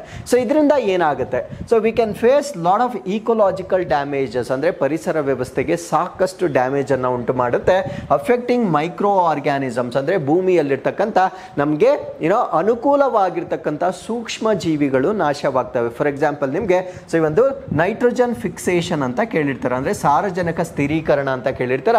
ಸೊ ಈ ಒಂದು ಸಾರಜನಕ ಸ್ಥಿರೀಕರಣ ಅಂತಕ್ಕಂಥದ್ದು ಸಸ್ಯಗಳಿಗೆ ನೈಟ್ರೋಜನ್ ಸಪ್ಲೈಗೆ ತುಂಬ ಮುಖ್ಯವಾಗಿರ್ತಕ್ಕಂಥ ಒಂದು ಪ್ರೋಸೆಸ್ ಆಗಿರುತ್ತೆ. ಸೊ ಈ ಒಂದು ಪ್ರೋಸೆಸ್ಗೆ ನಮಗೆ ಸಪೋರ್ಟ್ ಮಾಡ್ತಕ್ಕಂಥ ಬ್ಯಾಕ್ಟೀರಿಯಾವನ್ನು ನಾವು ರೈಸೋಬಿಯಂ ಅಂತ ಕರಿತೇವೆ. ಸೊ ಈ ರೀತಿಯಲ್ಲಿ ಮಣ್ಣಿನಲ್ಲಿ ಸಾಕಷ್ಟು ನಮಗೆ ಮನುಷ್ಯರ ಉಪಯೋಗಿ ಸೂಕ್ಷ್ಮ ಜೀವಿಗಳನ್ನು ನಾವು ನೋಡ್ಬೋದಾಗಿರುತ್ತೆ. ಸೊ ನಾವು ಹೆಚ್ಚಾಗಿ ಪೆಸ್ಟಿಸೈಡ್ಗಳನ್ನು ಬಳಸೋದ್ರಿಂದ ಈ ರೀತಿಯ ಬ್ಯಾಕ್ಟೀರಿಯಾಗಳು ಸತ್ತು ಹೋಗೋದನ್ನು ನಾವು ನೋಡ್ಬೋದಾಗಿರುತ್ತೆ. ಆ್ಯಂಡ್ ಸಾಯಿಲ್ ಮತ್ತು ಬರ್ಡ್ ಡೆತ್ ಸಾಯಿಲ್ ಪೊಲ್ಯೂಷನ್ ಆಗುತ್ತೆ, ಮತ್ತು ಪಕ್ಷಿಗಳು ಕೂಡ ಸಾಯ್ತಕ್ಕಂಥ ಒಂದು ಸಾಧ್ಯತೆಗಳನ್ನು ನಾವು ಹೆಚ್ಚಾಗಿ ನೋಡ್ಬೋದಾಗಿರುತ್ತೆ. ಸೊ ಅದರ ಜೊತೆಗೆ ಇಷ್ಟು ಪೆಸ್ಟಿಸೈಡ್ಸನ್ನು ಬಳಕೆ ಮಾಡ್ತಿರ್ತಕ್ಕಂಥ ಆಹಾರವನ್ನು ನಾವು ಕನ್ಸ್ಯೂಮ್ ಮಾಡಿದಾಗ ನಮ್ಮ ಮೇಲೆ ಆರೋಗ್ಯದ ಪರಿಣಾಮಗಳು ಕೂಡ ಆಗ್ತಕ್ಕಂಥ ಒಂದು ಸಾಧ್ಯತೆಯನ್ನು ನಾವಿಲ್ಲಿ ನೋಡ್ಬೋದಾಗಿರುತ್ತೆ. So with this let's get in to question number 4. Yettinahole ಕುಡಿಯುವ ನೀರಿನ ಯೋಜನೆಯ ಗುರಿ ಏನು? So what is the aim of the Yettinahole drinking water project? ಈ ಪ್ರಶ್ನೆಗೆ ಸರಿಯಾದ ಉತ್ತರ 24 TMC ಅಡಿ ನೀರನ್ನು ಸೊ ಇದು ಬೇರೆ ಕಡೆಗೆ ಹರಿಸ್ತಕ್ಕಂಥ ಒಂದು ಪ್ರಾಜೆಕ್ಟನ್ನು ನಾವು ಎತ್ತಿನ ಹೊಳೆ ಪ್ರಾಜೆಕ್ಟ್ ಅಂತ ಕರಿತೇವೆ. ಸೊ ಈ ಒಂದು ಎತ್ತಿನ ಹೊಳೆ ಪ್ರಾಜೆಕ್ಟ್ ಎತ್ತಿನ ಹೊಳೆ ನದಿಯಿಂದ ಇಲ್ಲಿಂದ ಸಕಲೇಶ್ಪುರದಿಂದ ಸೊ ಇದು ಈ ಕಡೆ ಚಿಕ್ಕಬಳ್ಳಾಪುರ, ಬೆಂಗಳೂರು, ಸೊ ಈ ಪ್ರದೇಶಕ್ಕೆ ಡ್ರಿಂಕಿಂಗ್ ವಾಟರ್ ಅಂದರೆ ಕುಡಿಯುವ ನೀರನ್ನು ಒದಗಿಸಲಿಕ್ಕೆ ಮಾಡ್ತಾ ಇರ್ತಕ್ಕಂಥ ಒಂದು ಪ್ರಾಜೆಕ್ಟ್ ಆಗಿರುತ್ತೆ. ಸೊ ಈ ಒಂದು ಪ್ರಾಜೆಕ್ಟ್ ಮತ್ತೊಮ್ಮೆ ಸುದ್ದಿಯಲ್ಲಿರಲಿಕ್ಕೆ ಕಾರಣ ಏನು ಅಂದರೆ ಫಾರೆಸ್ಟ್ ಡಿಪಾರ್ಟ್ಮೆಂಟ್ ಈ ಒಂದು ಪ್ರಾಜೆಕ್ಟ್ ಅನ್ನು ಕಂಪ್ಲೀಟ್ ಮಾಡಲಿಕ್ಕೆ 500 acres ಆಫ್ ಲ್ಯಾಂಡ್ ಅನ್ನು ಬಿಟ್ಟು ಕೊಟ್ಟಿರುವ ಕಾರಣದಿಂದ ಇದು ಸುದ್ದಿಯಲ್ಲಿರ್ತಕ್ಕಂಥ ಒಂದು ವಿಷಯವಾಗಿರುತ್ತೆ. So forest department has agreed to give a 500 acres of land for Yettinahole drinking water project. So ಈ ಒಂದು ಕುಡಿಯುವ ನೀರಿನ ಯೋಜನೆಗೆ ಅರಣ್ಯ ಇಲಾಖೆಯು 500 ಎಕರೆ ಜಾಗವನ್ನು ಬಿಟ್ಟು ಕೊಡ್ತಕ್ಕಂಥ ಒಂದು ನಿರ್ಧಾರವನ್ನು ತೆಗೆದುಕೊಂಡಿರುತ್ತೆ. ಸೊ ಈ ಒಂದು ಪ್ರಾಜೆಕ್ಟ್ನ ಗುರಿ ಅಥವಾ ಏಮ್ ಏನು ಅಂದರೆ 24 CMT feet of water from ಎತ್ತಿನ ಹೊಳೆ ರಿವರ್. ಸೊ ಎತ್ತಿನ ಹೊಳೆ ರಿವರ್ ಇಂದ ಸಕಲೇಶ್ಪುರ ತಾಲೂಕು ಆಫ್ ಹಾಸನ್ ಡಿಸ್ಟ್ರಿಕ್ಟ್ ಹಾಸನ್ ಡಿಸ್ಟ್ರಿಕ್ಟ್ನ ಸಕಲೇಶ್ಪುರ ತಾಲೂಕಿನಿಂದ ಈ ಒಂದು ಎತ್ತಿನ ಹೊಳೆ ರಿವರ್ ಇಂದ 24 TMC ಫೀಟಸ್ ನೀರನ್ನು ಕ್ಯಾರಿ ಮಾಡ್ತಕ್ಕಂಥದ್ದು ಅಥವಾ ಲಿಫ್ಟ್ ಮಾಡ್ತಕ್ಕಂಥದ್ದು ಈ ಒಂದು ಯೋಜನೆಯ ಒಂದು ಆಬ್ಜೆಕ್ಟಿವ್ ಆಗಿರುತ್ತೆ. ಸೊ ಇದನ್ನ ಡ್ರಿಂಕಿಂಗ್ ವಾಟರ್ ಡಿಮ್ಯಾಂಡ್ಸ್ ಏನಿರುತ್ತೆ ಅದನ್ನ ಮೀಟ್ ಮಾಡಲಿಕ್ಕೆ ಮಾಡ್ತಾ ಇದ್ದಾರೆ. It is not for irrigation ಅಂದರೆ ಕೃಷಿಗಾಗಿ ಅಥವಾ ನೀರಾವರಿಗಾಗಿ ಮಾಡ್ತಾ ಇಲ್ಲ. So Kolar, Chikkaballapur, Tumakuru, Ramanagara, some parts of Bengaluru urban ಡಿಸ್ಟ್ರಿಕ್ಟ್ಗೆ ಸೊ ಮಾಡ್ತಾ ಇರ್ತಕ್ಕಂಥ ಒಂದು ಯೋಜನೆ ಆಗಿರುತ್ತೆ. ಸೊ ಪ್ರಾಜೆಕ್ಟ್ ಕಾಸ್ಟ್ ದಿನ ಜಾಸ್ತಿ ಆಗ್ತಾ ಇದೆ, ಅಂದರೆ ಮುಂಚೆ ಇದ್ದಂಥ ಪ್ಲಾನ್ಗೂ ಈಗ ಜಾಸ್ತಿ ಆಗಿದೆ. ಸೊ ಈಗ 23,251 crore ಇದರ ಪ್ರಾಜೆಕ್ಟ್ ವರ್ತ್ ಆಗಿರುತ್ತೆ. ಸೊ ಇದು ನಮ್ಮ ಕರ್ನಾಟಕದ ಒಂದು integrated drinking water supply project is a flagship project of the water resource department of Karnataka. ಅಂದರೆ ಜಲಸಂಪನ್ಮೂಲ ಇಲಾಖೆ ಏನಿರುತ್ತೆ ನಮ್ಮ ಕರ್ನಾಟಕದ್ದು, ಸೊ ಇದರ ಪ್ರಮುಖ ಯೋಜನೆಯಾಗಿ ನಾವು ಇದನ್ನ ಕನ್ಸಿಡರ್ ಮಾಡಬಹುದಾಗಿರುತ್ತೆ. So with this let's get in to question number 5. So world economic forum global gender index ಅಂದರೆ ಜಾಗತಿಕ ಲಿಂಗ ಸೂಚ್ಯಾಂಕ 2024 ಪ್ರಕಾರ ಭಾರತದ ಬಗ್ಗೆ ಈ ಕೆಳಗಿನ ಯಾವ ಹೇಳಿಕೆ ಸರಿಯಾಗಿದೆ? So according to the World Economic Forum's Global Gender Gap Index 2024, which of the following statements about India is true? So ನಮ್ಮ ಭಾರತ ದೇಶ ಕಳೆದ ವರ್ಷಕ್ಕಿಂತ 2 ಸ್ಥಾನಗಳನ್ನು ಕುಸಿಯುವ ಮುಖಾಂತರ 129ನೇ ಸ್ಥಾನವನ್ನು ಪಡೆದುಕೊಂಡಿದೆ. India has slipped 2 places to rank 129th in the year 2024 ಆಗಿದ್ರೆ.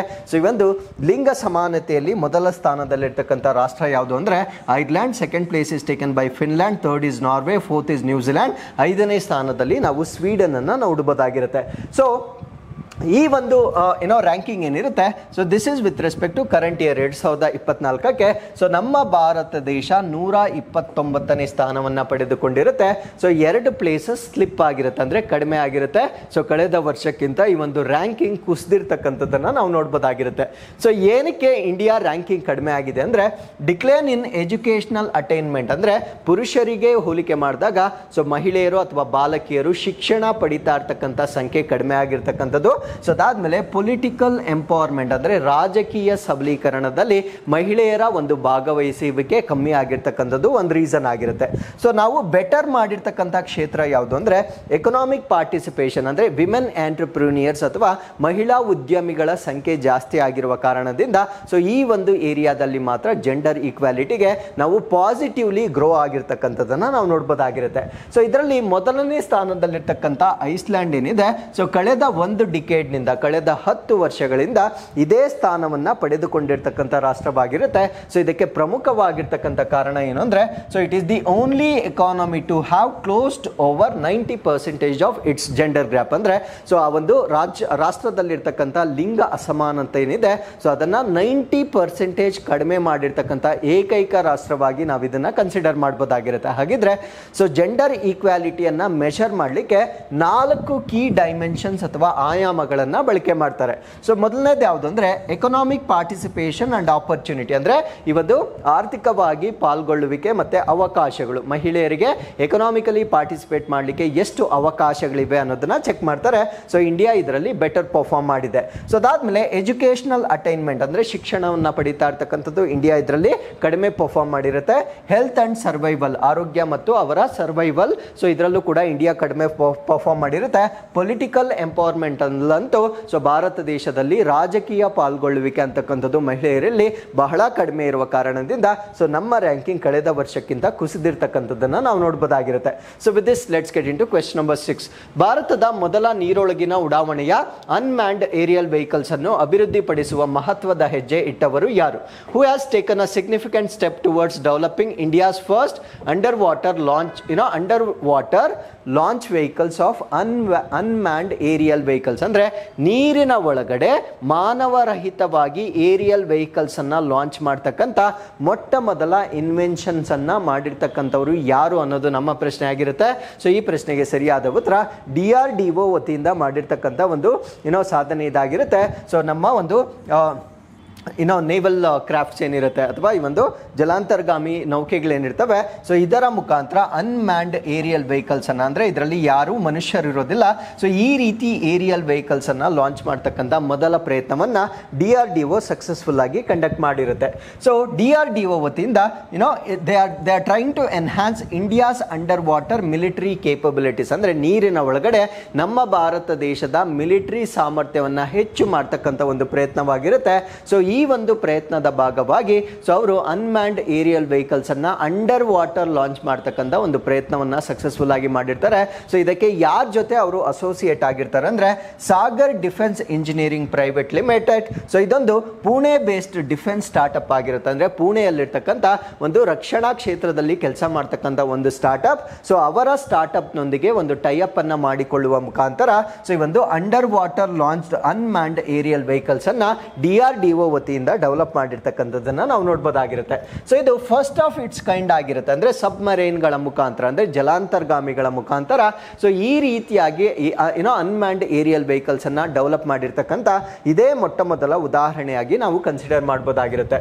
So ಈ ಒಂದು ಅನ್ಮ್ಯಾನ್ಡ್ ಏರಿಯಲ್ ವೆಹಿಕಲ್ಸ್ ಏನಿರ್ತವೆ, they have the capabilities to be deployed quickly. ಅಂದರೆ ಅನ್ಮ್ಯಾನ್ಡ್ ಏರಿಯಲ್ ವೆಹಿಕಲ್ಸ್ ಅನ್ನ ತುಂಬ ಕ್ಷಿಪ್ರವಾಗಿ ಲಾಂಚ್ ಮಾಡ್ಬೋದಾಗಿರುತ್ತೆ, ಸೇಫ್ ಆಗಿ ಲಾಂಚ್ ಮಾಡ್ಬೋದಾಗಿರುತ್ತೆ. ಸೊ ಅದಾದ್ಮೇಲೆ ಅಟಾನಾಮಸ್ಲಿ ಅಂದರೆ ಸ್ವಾಯತ್ತವಾಗಿ, ಅಂದರೆ ಪ್ರೋಗ್ರಾಮ್ ಮಾಡಿದ್ರೆ ಸಾಕು ತನ್ನಷ್ಟಕ್ಕೆ ತಾನೇ ಲಾಂಚ್ ಆಗುತ್ತೆ. ಸೊ ಮೂವಿಂಗ್ ಸಬ್ಮರೈನ್ಸ್ ಅಂದರೆ ಚಲಿಸ್ತಾ ಇರ್ತಕ್ಕಂಥ ಜಲಾಂತರ್ಗಾಮಿಗಳಿಂದ ಲಾಂಚ್ ಮಾಡ್ತಕ್ಕಂಥ ಒಂದು ಅವಕಾಶವನ್ನು ನಾವು ಇದರಲ್ಲಿ ನೋಡ್ಬೋದಾಗಿರುತ್ತೆ. ಹಾಗಿದ್ರೆ ಸೊ ಈ ಒಂದು ಅನ್ಮ್ಯಾನ್ಡ್ ಏರಿಯಲ್ ವೆಹಿಕಲ್ಸ್ ಅನ್ನ ನಾವು ಯಾವ ಯಾವ ಕಾರಣಗಳಿಗಾಗಿ ಬಳಕೆ ಮಾಡ್ತೇವೆ? ಸೊ ಇದು ಅನ್ಮ್ಯಾನ್ಡ್ ಏರಿಯಲ್ ವೆಹಿಕಲ್ಸ್ ಏನಿರ್ತವೆ ಹೈ ಎಂಡ್ಯೂರೆನ್ಸ್ ಇರುತ್ತೆ. ಅಂದರೆ ಜಾಸ್ತಿ ಸಮಯದವರೆಗೂ ಕಾರ್ಯವನ್ನು ನಿರ್ವಹಿಸ್ತವೆ. ಅದನ್ನು ಹೈ ಎಂಡ್ಯೂರೆನ್ಸ್ ಅಥವಾ ಹೆಚ್ಚಿನ ಸಹಿಷ್ಣುತೆ ಅಂತ ಕರಿತೇವೆ. ಸೊ ಅದಾದಮೇಲೆ ಲಾಂಗ್ ರೇಂಜ್ ಅಂದರೆ ದೀರ್ಘವಾಗಿರ್ತಕ್ಕಂಥ ಡಿಸ್ಟೆನ್ಸನ್ನು ಟ್ರಾವೆಲ್ ಮಾಡ್ತಕ್ಕಂಥ ಒಂದು ಕೆಪಾಸಿಟಿ ಇರ್ತವೆ. ಹಾಗಿದ್ರೆ ಸೊ ಇದರಿಂದ ನಮ್ಗಾಗ್ತಕ್ಕಂಥ ಬೆನಿಫಿಟ್ಸ್ ಏನು ಅಂತ ನಾವು ನೋಡೋದಾದರೆ ಎನೇಬಲ್ ಡಿಸ್ಕ್ರೀಟ್ ಸರ್ವಿವಲೆನ್ಸ್ ಮಿಷನ್ಸ್. ಅಂದರೆ ನೀರಿನ ಒಳಗಡೆ ನಾವೇನಾದರೂ ಕಣ್ಗಾವಲು ಮಾಡಬೇಕಾಗಿದ್ದರೆ ಸೊ ಈ ಒಂದು ಅನ್ಮ್ಯಾನ್ಡ್ ಏರಿಯಲ್ ವೆಹಿಕಲ್ಸನ್ನು ನಾವು ಯೂಸ್ ಮಾಡ್ಬೋದಾಗಿರುತ್ತೆ. So monitor potential threats without revealing their presence. ಅಂದರೆ ನಮ್ಗಿರ್ತಕ್ಕಂಥ ಅಪಾಯಗಳನ್ನು ನಾವು ಪತ್ತೆ ಹಚ್ಚಬಹುದಾಗಿರುತ್ತೆ, ಬಟ್ ಅದಿರ್ತಕ್ಕಂಥದ್ದನ್ನ ಯಾರು ಕೂಡ ಸ್ಪಾಟ್ ಮಾಡ್ಲಿಕ್ಕೆ ಆಗೋದಿಲ್ಲ. ಸೊ ಆ ರೀತಿಯಾಗಿ ಡಿಸ್ಗೈಸ್ ಆಗುವ ಮುಖಾಂತರ ನಾವು ಕಾರ್ಯಾಚರಣೆಗಳನ್ನು ಮಾಡಬಹುದಾಗಿರುತ್ತೆ. So this is with respect to protection. ಅದ್ರ ಜೊತೆಗೆ so maritime and under water domain awareness. ಅಂದರೆ ನೀರಲ್ಲಿ ನಾವು ಸಾಕಷ್ಟು ಸಂಪನ್ಮೂಲಗಳನ್ನು ಎಕ್ಸ್ಟ್ರಾಕ್ಟ್ ಮಾಡ್ತೇವೆ. ಆ ನೀರಿನಲ್ಲಿರ್ತಕ್ಕಂಥ ಕೆಲವೊಂದು ಸ್ವಭಾವಗಳನ್ನು ಅಥವಾ ರಿಸೋರ್ಸಸ್ ಅನ್ನು ಫೈಂಡ್ ಔಟ್ ಮಾಡಲಿಕ್ಕೆ ಸೊ ಈ ಒಂದು ಅನ್ಮ್ಯಾನ್ಡ್ ಏರಿಯಲ್ ವೆಹಿಕಲ್ಸ್ಗಳನ್ನು ನಾವು ಸುಲಭವಾಗಿ ಬಳಕೆ ಮಾಡಬಹುದಾಗಿರುತ್ತೆ. So with this let's get into question number 7. So GAIL international India limited so ಭಾರತದ ಅತಿ ದೊಡ್ಡ ಈಥೇನ್ ಕ್ರ್ಯಾಕರ್ ಯೋಜನೆಯನ್ನು ಎಲ್ಲಿ ಸ್ಥಾಪಿಸಲು ಯೋಜಿಸುತ್ತಿದೆ? So where is GAIL limited planning to set up India's largest ethane cracker project? ಈ ಪ್ರಶ್ನೆಗೆ ಸರಿಯಾದ ಉತ್ತರ ಸೊ ಇದನ್ನ ಮಹಾರಾಷ್ಟ್ರದಲ್ಲಿ ಸ್ಥಾಪನೆ ಮಾಡ್ತಕ್ಕಂಥ ಒಂದು ನಿರ್ಧಾರವನ್ನ ತೆಗೆದುಕೊಂಡಿರುತ್ತೆ. So GAIL to set up ethane cracker project ಇದು ನಮ್ಮ ಭಾರತ ದೇಶದ ಅತಿ ದೊಡ್ಡ ಈಥೇನ್ ಕ್ರ್ಯಾಕರ್ ಯೋಜನೆ ಆಗಿರುತ್ತೆ. ಸೊ ಈ ಒಂದು ಈಥೇನ್ ಕ್ರ್ಯಾಕರ್ ಅಂದ್ರೆ ಏನು ಅಂತ ನಾನು ಫಸ್ಟ್ ಹೇಳ್ತೇನೆ. ಸೊ ಈಥೇನ್ ಕ್ರ್ಯಾಕರ್ ಅಂದ್ರೆ ಸೊ ಈಥೇನ್ ಅಂತಕ್ಕಂಥದ್ದು ಒಂದು ಹೈಡ್ರೋಕಾರ್ಬನ್ ಆಗಿರುತ್ತೆ. ಸೊ ಈ ಒಂದು ಈಥೇನ್ ಅನ್ನ ಏನಾಗಿ ಕನ್ವರ್ಟ್ ಮಾಡ್ತಾರೆ ಅಂದ್ರೆ ಸೊ ಎಥಿಲಿನ್ ಆಗಿ ಕನ್ವರ್ಟ್ ಮಾಡ್ತಾರೆ. So ethane is a component of natural gas, ನೈಸರ್ಗಿಕ ಅನಿಲದ ಒಂದು ಭಾಗವಾಗಿರುತ್ತೆ. ಸೊ ಇದನ್ನ ಎಥಿನಿಲ್ ಆಗಿ ಕನ್ವರ್ಟ್ ಮಾಡ್ತಾರೆ ಬಿಕಾಸ್ ಎಥಿಲಿನ್ಗೆ ಸಾಕಷ್ಟು ಇಂಡಸ್ಟ್ರಿಯಲ್ ಅಪ್ಲಿಕೇಶನ್ಸ್ ಇರುವ ಕಾರಣದಿಂದ ಈಥೇನ್ ಅನ್ನ ನಾವು ಎಥಿಲಿನ್ ಆಗಿ ಕನ್ವರ್ಟ್ ಮಾಡ್ತಕ್ಕಂಥ ಒಂದು ಪ್ಲಾಂಟ್ ಅನ್ನ ಈಗ ಗೇಲ್ ವತಿಯಿಂದ ಸ್ಥಾಪನೆ ಮಾಡಲಾಗ್ತಾ ಇದೆ. ಸೊ ಎಲ್ಲಿ ಸ್ಥಾಪನೆ ಮಾಡ್ತಾ ಇದ್ದಾರೆ ಅಂದ್ರೆ so change your answer. So ಇದು ನಾಟ್ ಮಹಾರಾಷ್ಟ್ರ, ಇದನ್ನ ಮಧ್ಯಪ್ರದೇಶದಲ್ಲಿ ಲಾಂಚ್ ಮಾಡ್ತಾ ಇರ್ತಕ್ಕಂಥ ಒಂದು ಪ್ಲಾಂಟ್ ಆಗಿರುತ್ತೆ. ಸೊ ಇದನ್ನ ಸ್ಟಾರ್ಟ್ ಮಾಡ್ತಾ ಇರ್ತಕ್ಕಂಥವ್ರು ಯಾರು ಅಂದ್ರೆ ಗೇಲ್ ಲಿಮಿಟೆಡ್ ವತಿಯಿಂದ ಸ್ಟಾರ್ಟ್ ಮಾಡ್ತಾ ಇದ್ದಾರೆ. ಸೊ ಇದು India's largest ethane cracker project ಆಗಿರುತ್ತೆ. ಅಂದ್ರೆ ಭಾರತ ದೇಶದಲ್ಲಿರ್ತಕ್ಕಂಥ ಈ ಒಂದು ಈಥೇನ್ ಕ್ರ್ಯಾಕರ್ ನ ಅತಿ ದೊಡ್ಡ ಉದ್ಯಮ ಇದಾಗಿರುತ್ತೆ. ಸೊ ಇದನ್ನ ಎಲ್ಲಿ ಲಾಂಚ್ ಮಾಡ್ತಾ ಇದ್ದಾರೆ ಅಂದ್ರೆ ಮಹಾರಾಷ್ಟ್ರದಲ್ಲಿ ಡೆವಲಪ್ ಮಾಡ್ತಾ ಇದ್ದಾರೆ. ಮಹಾರಾಷ್ಟ್ರದಲ್ಲಿ ಎಲ್ಲಂದ್ರೆ ಅಷ್ಟಾ ಡಿಸ್ಟ್ರಿಕ್ಟ್ ಸೆಹೋರ್ ಇನ್ ಮಧ್ಯಪ್ರದೇಶ ಅಂದ್ರೆ ಸೊ ಸೆಹೋರ್ ಡಿಸ್ಟ್ರಿಕ್ಟ್ ನಲ್ಲಿ ಇದನ್ನ ಸ್ಥಾಪನೆ ಮಾಡ್ತಾ ಇದ್ದಾರೆ. ಸೊ ಇದು ಎಷ್ಟು ಸಾಮರ್ಥ್ಯವನ್ನ ಹೊಂದಿರುತ್ತೆ ಅಂದ್ರೆ 1500 KTA ಸಾಮರ್ಥ್ಯವನ್ನ ಹೊಂದಿರುತ್ತೆ ಪರ್ ಆನಮ್. ಸೊ ಅದಾದ್ಮೇಲೆ it produces various ethylene derivatives ಅಂದ್ರೆ ಸಾಕಷ್ಟು ಎಥಲಿನ್ ಡೆರಿವೇಟಿವ್ಸ್ ಅನ್ನ ನಾವು ಪ್ರೊಡ್ಯೂಸ್ ಮಾಡಬಹುದಾಗಿರುತ್ತೆ. ಫಾರ್ ಎಕ್ಸಾಂಪಲ್ LLDPE ಅಂತ ಕರಿತೇವೆ, ಅಂದ್ರೆ ಲೀನಿಯರ್ ಲೋ ಡೆನ್ಸಿಟಿ ಪಾಲಿಎಥಿಲಿನ್ ಅಂತ ಕರಿತೇವೆ, ಹೈ ಡೆನ್ಸಿಟಿ ಪಾಲಿಎಥಿಲಿನ್ ಅಂತ ಕರಿತೇವೆ. ಅದಾದ್ಮೇಲೆ MEG ಅಂದ್ರೆ ಮಾನೋ ಎಥಿಲಿನ್ ಗ್ಲೈಕಾಲ್ ಅಂತ ಕರಿತೇವೆ. ಸೊ ಈ ರೀತಿಯಾಗಿರ್ತಕ್ಕಂಥ ಸಾಕಷ್ಟು ಉತ್ಪನ್ನಗಳನ್ನ ಇದರಿಂದ ನಾವು ತಯಾರಿ ಮಾಡಬಹುದಾಗಿರುತ್ತೆ. ಸೊ ಕಮರ್ಷಿಯಲ್ ಪ್ರೊಡಕ್ಷನ್ 2030-31ಕ್ಕೆ ಸ್ಟಾರ್ಟ್ ಮಾಡುತ್ತೆ. ಸೊ ಈಗ ಒಂದು ಇಂಡಸ್ಟ್ರಿಯನ್ನ ಡೆವಲಪ್ ಮಾಡ್ತಾರೆ ಕಮರ್ಷಿಯಲಿ. ಅದು 2030-31ರಿಂದ ತನ್ನ ಕಾರ್ಯಾಚರಣೆಯನ್ನ ಪ್ರಾರಂಭ ಮಾಡುತ್ತೆ. ಹಾಗಿದ್ರೆ ಸೊ ಗೇಲ್ ಬಗ್ಗೆ ನಾವು ಮಾಹಿತಿಯನ್ನ ತಿಳ್ಕೊಳ್ಳೋದಾದ್ರೆ ಇದು Indian state owned energy corporation ಆಗಿರುತ್ತೆ. ಅಂದ್ರೆ ಭಾರತೀಯ ಸರ್ಕಾರಿ ಸ್ವಾಮ್ಯದ ಒಂದು ಇಂಧನ ನಿಗಮವಾಗಿರುತ್ತೆ. ಸೊ ಇದನ್ನ ಆಗಸ್ಟ್ 1984 ಅಲ್ಲಿ ಇನ್ಕಾರ್ಪೊರೇಟ್ ಮಾಡಿರ್ತಾರೆ ಆಸ್ ಪಬ್ಲಿಕ್ ಸೆಕ್ಟರ್ ಅಂಡರ್ಟೇಕಿಂಗ್, ಅಂದ್ರೆ ಸಾರ್ವಜನಿಕ ವಲಯ ಉದ್ಯಮವಾಗಿ 1984ರಲ್ಲಿ ministry of petroleum and natural gases ಅಂದ್ರೆ ಸೊ ಈ ಒಂದು ಪೆಟ್ರೋಲಿಯಂ ಮತ್ತು ನೈಸರ್ಗಿಕ ಅನಿಲ ಸಚಿವಾಲಯದ ಅಡಿಯಲ್ಲಿ ಇದನ್ನ ಇನ್ಕಾರ್ಪೊರೇಟ್ ಮಾಡಲಾಗಿರುತ್ತೆ. ಸೊ ಇದರ ಪ್ರೈಮರಿ ಇಂಟ್ರೆಸ್ಟ್ ಅಂದ್ರೆ ಪ್ರಾಥಮಿಕವಾಗಿ ಇರ್ತಕ್ಕಂಥ ಇದರ ಫೋಕಸ್ ಏನು ಅಂದ್ರೆ trade, transmission and production and distribution of the natural gas, ಅಂದ್ರೆ ಈ ಒಂದು ನೈಸರ್ಗಿಕ ಅನಿಲ ಏನಿರುತ್ತೆ ಸೊ ಅದನ್ನ ವ್ಯಾಪಾರ ಮಾಡ್ತಕ್ಕಂಥದ್ದು, ಅದನ್ನ ಪ್ರಸರಣ ಮಾಡ್ತಕ್ಕಂಥದ್ದು, ಉತ್ಪಾದನೆ ಮಾಡ್ತಕ್ಕಂಥದ್ದು ಇದರ ಪ್ರಮುಖವಾಗಿರ್ತಕ್ಕಂಥ ಆಬ್ಜೆಕ್ಟಿವ್ ಆಗಿರುತ್ತೆ. ಸೊ ಅದರ ಜೊತೆಗೆ ಇದು ಬೇರೆ ಬೇರೆ ಏರಿಯಾಸ್ ಅಲ್ಲೂ ಕೂಡ ವರ್ಕ್ ಮಾಡುತ್ತೆ. For example exploration and production of solar and wind power. So ಈ ಒಂದು ಸೋಲಾರ್ ಪವರ್ ಆಗಿರ್ಬೋದು, ಪವನ ಶಕ್ತಿ ಆಗಿರ್ಬೋದು, ಸೊ ಇದನ್ನ ಪ್ರೊಡ್ಯೂಸ್ ಮಾಡ್ತಕ್ಕಂಥದ್ದು. Telecom and telemetry services. So ನಿಮ್ಗೆ ಎಕ್ಸಾಮ್ ಅಲ್ಲಿ ಇದೇನಾದ್ರೂ ಕೊಟ್ರೆ ಕನ್ಫ್ಯೂಸ್ ಆಗುತ್ತೆ, ಗೇಲ್ಗೂ ಟೆಲಿಕಾಮ್ಗೂ ಏನ್ ಸಂಬಂಧ ಅಂತ ಅನ್ಸುತ್ತೆ. ಸೊ ಇಟ್ ಹ್ಯಾಸ್ ಟೆಲಿಕಾಮ್ ಮತ್ತೆ ಟೆಲಿಮೆಟ್ರಿಕ್ ಫಂಕ್ಷನ್ಸ್ ಅನ್ನ ಕೂಡ ಮಾಡ್ತಕ್ಕಂಥ ಒಂದು ಯೂನಿಟ್ ಆಗಿರುತ್ತೆ. ಸೊ ಅದಾದ್ಮೇಲೆ ಎಲೆಕ್ಟ್ರಿಸಿಟಿ ಜನರೇಷನ್ ಅನ್ನ ಕೂಡ ಮಾಡುತ್ತೆ. ಸೊ ಇದರ ಹೆಡ್ ಕ್ವಾರ್ಟರ್ಸ್ ಅನ್ನ ನಮ್ಮ ಭಾರತ ದೇಶದ ನವದೆಹಲಿಯಲ್ಲಿ ನೋಡಬಹುದಾಗಿರುತ್ತೆ. ಸೊ ಅದಾದ್ಮೇಲೆ ಈ ಒಂದು ಗೇಲ್ಗೆ ಸೊ 2013ರಲ್ಲಿ ಮಹಾರತ್ನ ಸ್ಟೇಟಸ್ ಅನ್ನ ಕೂಡ ಕೊಡಲಾಗಿರುತ್ತೆ. ಸೊ ನಮ್ಮ ಭಾರತ ದೇಶದಲ್ಲಿ ಪ್ರಸ್ತುತವಾಗಿ 13 ಮಹಾರತ್ನ ಪಬ್ಲಿಕ್ ಸೆಕ್ಟರ್ ಎಂಟರ್ಪ್ರೈಸಸ್ ಅನ್ನ ನಾವು ನೋಡಬಹುದಾಗಿರುತ್ತೆ. So with this let's get into question number 8. So Pradhan Mantri Awas ಯೋಜನೆಯನ್ನು ಯಾವಾಗ ಪ್ರಾರಂಭಿಸಲಾಯಿತು? ವೆನ್ ವಾಸ್ ಪ್ರಧಾನಮಂತ್ರಿ ಆವಾಸ್ ಯೋಜನೆ ಲಾಂಚ್? ಸೊ ಈ ಪ್ರಶ್ನೆಗೆ ಸರಿಯಾದ ಉತ್ತರ ಸೊ 2015ರಲ್ಲಿ ಇದನ್ನ ಲಾಂಚ್ ಮಾಡಲಾಗಿರುತ್ತೆ. ಸೊ ಇದರ ಬಗ್ಗೆ ನಾವು ಪ್ರಶ್ನೆಯನ್ನ ಕೊಡ್ಲಿಕ್ಕೆ ಕಾರಣ ಏನು ಅಂದ್ರೆ ಸೊ ಈ ಬಾರಿ ಅವರು ಪ್ರೈಮ್ ಮಿನಿಸ್ಟರ್ ಆದಾಗ, ಅಂದ್ರೆ ನರೇಂದ್ರ ಮೋದಿ ಅವರು ಪ್ರೈಮ್ ಮಿನಿಸ್ಟರ್ ಆದಾಗ ಸೊ ಮತ್ತೊಮ್ಮೆ 3 ಕೋಟಿ ಮನೆಗಳನ್ನ ನಿರ್ಮಾಣ ಮಾಡಲಿಕ್ಕೆ ಸೊ ನೆರವನ್ನು ಕೊಡ್ಲಿಕ್ಕೆ ಘೋಷಣೆ ಮಾಡಿರುವುದರಿಂದ ಇದು ಸುದ್ದಿಯಲ್ಲಿರ್ತಕ್ಕಂಥ ವಿಷಯವಾಗಿರುತ್ತೆ. ಸೊ 3 crore ಮೋರ್ ಹೌಸಸ್ ಅನ್ನ ಈ ಒಂದು ಪ್ರಧಾನಮಂತ್ರಿ ಆವಾಸ ಯೋಜನೆಯ ವತಿಯಲ್ಲಿ ಸ್ಥಾಪನೆ ಮಾಡ್ತಾ ಇದ್ದಾರೆ.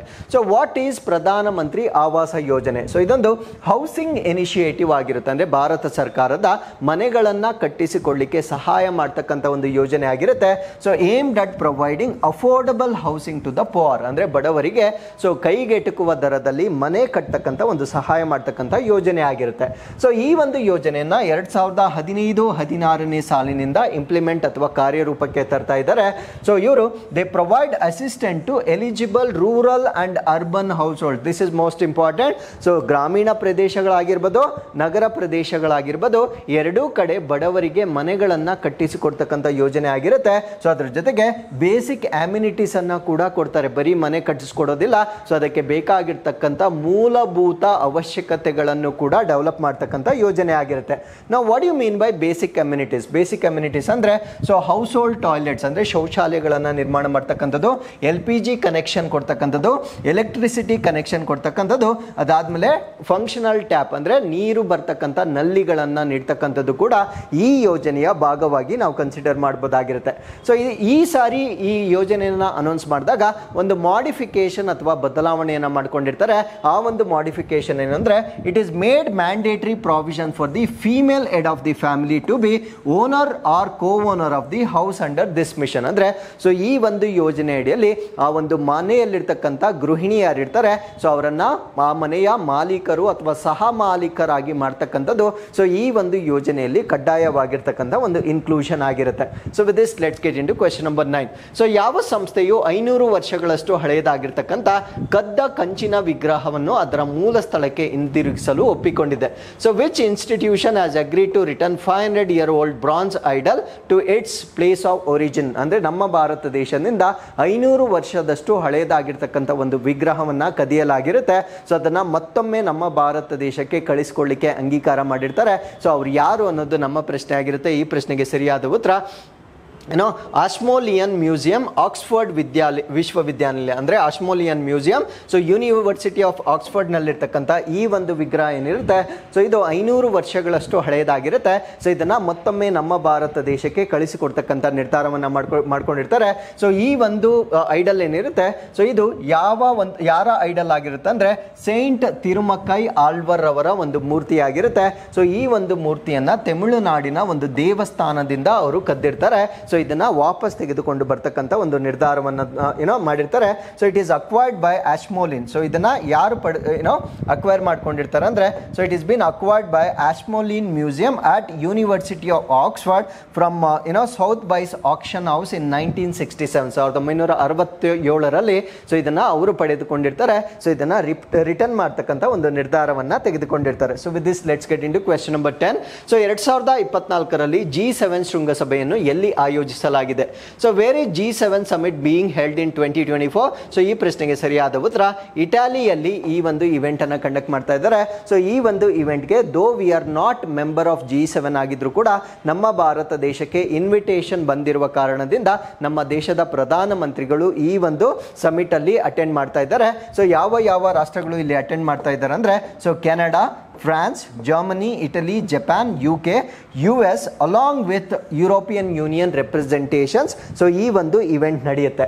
ಸೊ ಅಜೆಂಡಾ, ಸೊ ಈ ಒಂದು ಇವೆಂಟ್ ನಲ್ಲಿ ಈ ವರ್ಷ ಡಿಸ್ಕಸ್ ಮಾಡ್ತಕ್ಕಂಥ ಕೆಲವೊಂದು ವಿಷಯಗಳು ಯಾವ್ದು ಅಂದ್ರೆ ರಷ್ಯಾ ಉಕ್ರೇನ್ ಕಾನ್ಫ್ಲಿಕ್ಟ್ ಅಂದ್ರೆ ರಷ್ಯಾ ಮತ್ತು ಯುಕ್ರೇನ್ ನಡುವೆ ಇರ್ತಕ್ಕಂಥ ಸಂಘರ್ಷ, ಮಿಡಲ್ ಈಸ್ಟ್ ಇಶ್ಯೂಸ್ ಅಂದ್ರೆ ಮಿಡಲ್ ಈಸ್ಟ್ ಅಲ್ಲಿ ಇರ್ತಕ್ಕಂಥ ಕೆಲವೊಂದು ಸಮಸ್ಯೆಗಳು, ಕ್ಲೈಮೇಟ್ ಅಂಡ್ ಎನರ್ಜಿ ಲಿಂಕೇಜಸ್ ಅಂದ್ರೆ ನಮ್ಮ ಹವಾಮಾನ ಮತ್ತು ಇಂಧನಕ್ಕೆ ಸಂಬಂಧಪಟ್ಟಂತೆ ಇರ್ತಕ್ಕಂಥ ಒಂದು ಸಂಬಂಧಗಳ ಬಗ್ಗೆ, ಮೈಗ್ರೇಷನ್ ಅಥವಾ ವಲಸೆಗಳಿಗೆ ಸಂಬಂಧಪಟ್ಟಂತೆ, ಫುಡ್ ಸೆಕ್ಯೂರಿಟಿ ಅಥವಾ ಆಹಾರ ಭದ್ರತೆ, ethical use of artificial intelligence ಅಂದ್ರೆ ಕೃತಕ ಬುದ್ಧಿಮತ್ತೆಯನ್ನ ಸೊ ಎಥಿಕಲಿ ಯೂಸ್ ಮಾಡ್ತಕ್ಕಂಥ ವಿಷಯಗಳ ಬಗ್ಗೆ ಚರ್ಚೆಗಳನ್ನ ಮಾಡಲಾಗುತ್ತೆ.